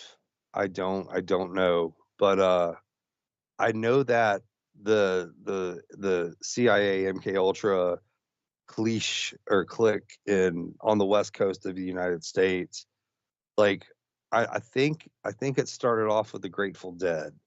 I think that was like the first MK Ultra band that was a front to sell drugs for the CIA, because all their shows and shit, the Grateful Dead were transporting drugs for the CIA in their amps and their guitar cases and shit. And I don't know if I said this last week, but do you guys know who the Grateful Dead's band manager was? No, not the manager. Okay, I'll tell you. Courtney Love's dad. All right. Yeah, and like I've seen the video footage of Jerry Garcia and the band all stand around a little child and chop it up with a machete. Like I've seen the footage personally. I've seen it with my own 2 eyes. I think they go up to it's somewhere up in San Francisco. I think it's Bohemian Grove, but I don't know because the footage I saw was just them in the woods. And there's Jerry Garcia with the machete, and he's just like chopping this little kid's leg off and shit. It's fucking sick. Where did you see this video, and where did you get it? It was off. It was off the dark web first, but of course, there's like a There's like a YouTube. There's a black website called YouTube, but you got to spell it backwards. So it's like, it's YouTube spelled backwards, but you got to do it on the Onion browser. And that's where all like the fucking leaked military footage ends up. That's where all these like court case file footage ends up getting leaked up to, because I don't know how these hackers do it. I guess what they do is like they like find these like legal servers, and whatever videos get uploaded to these legal servers, they fucking rip them. But yeah, no, I've seen the footage of that, especially with the Grateful Dead. You gotta That's why- download the Onion browser. It's an app that sucks. Well, when I was living in Orlando, I had those big ass like fucking 36 gigabyte of RAM fucking PCs that I could do all the dark web shit with, you know. But How do you know? Why didn't you download if it's that important? If you saw a video of Jerry Garcia cutting a leg off a child, I feel like that's something you should download and spread like wildfire. yeah, I know, right? Well, I don't know. I didn't have the ability to. I don't know how to. Or record it on your phone or whatever. Yeah, I mean, I could have do that. I could have whipped out my phone to it, but it was just. You somebody sure that said, this "That's wasn't AI." some sick snuff film? Some guy cosplaying as Jerry Garcia while killing some child? No, man, no. Like I said, dude. What this year was like? Wait, where did I miss? Quality?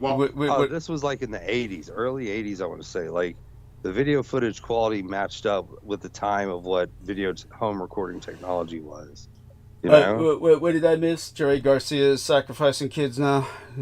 Apparently, Yeah. Jerry Garcia. He saw a video of Jerry Garcia cutting the legs off a young kid.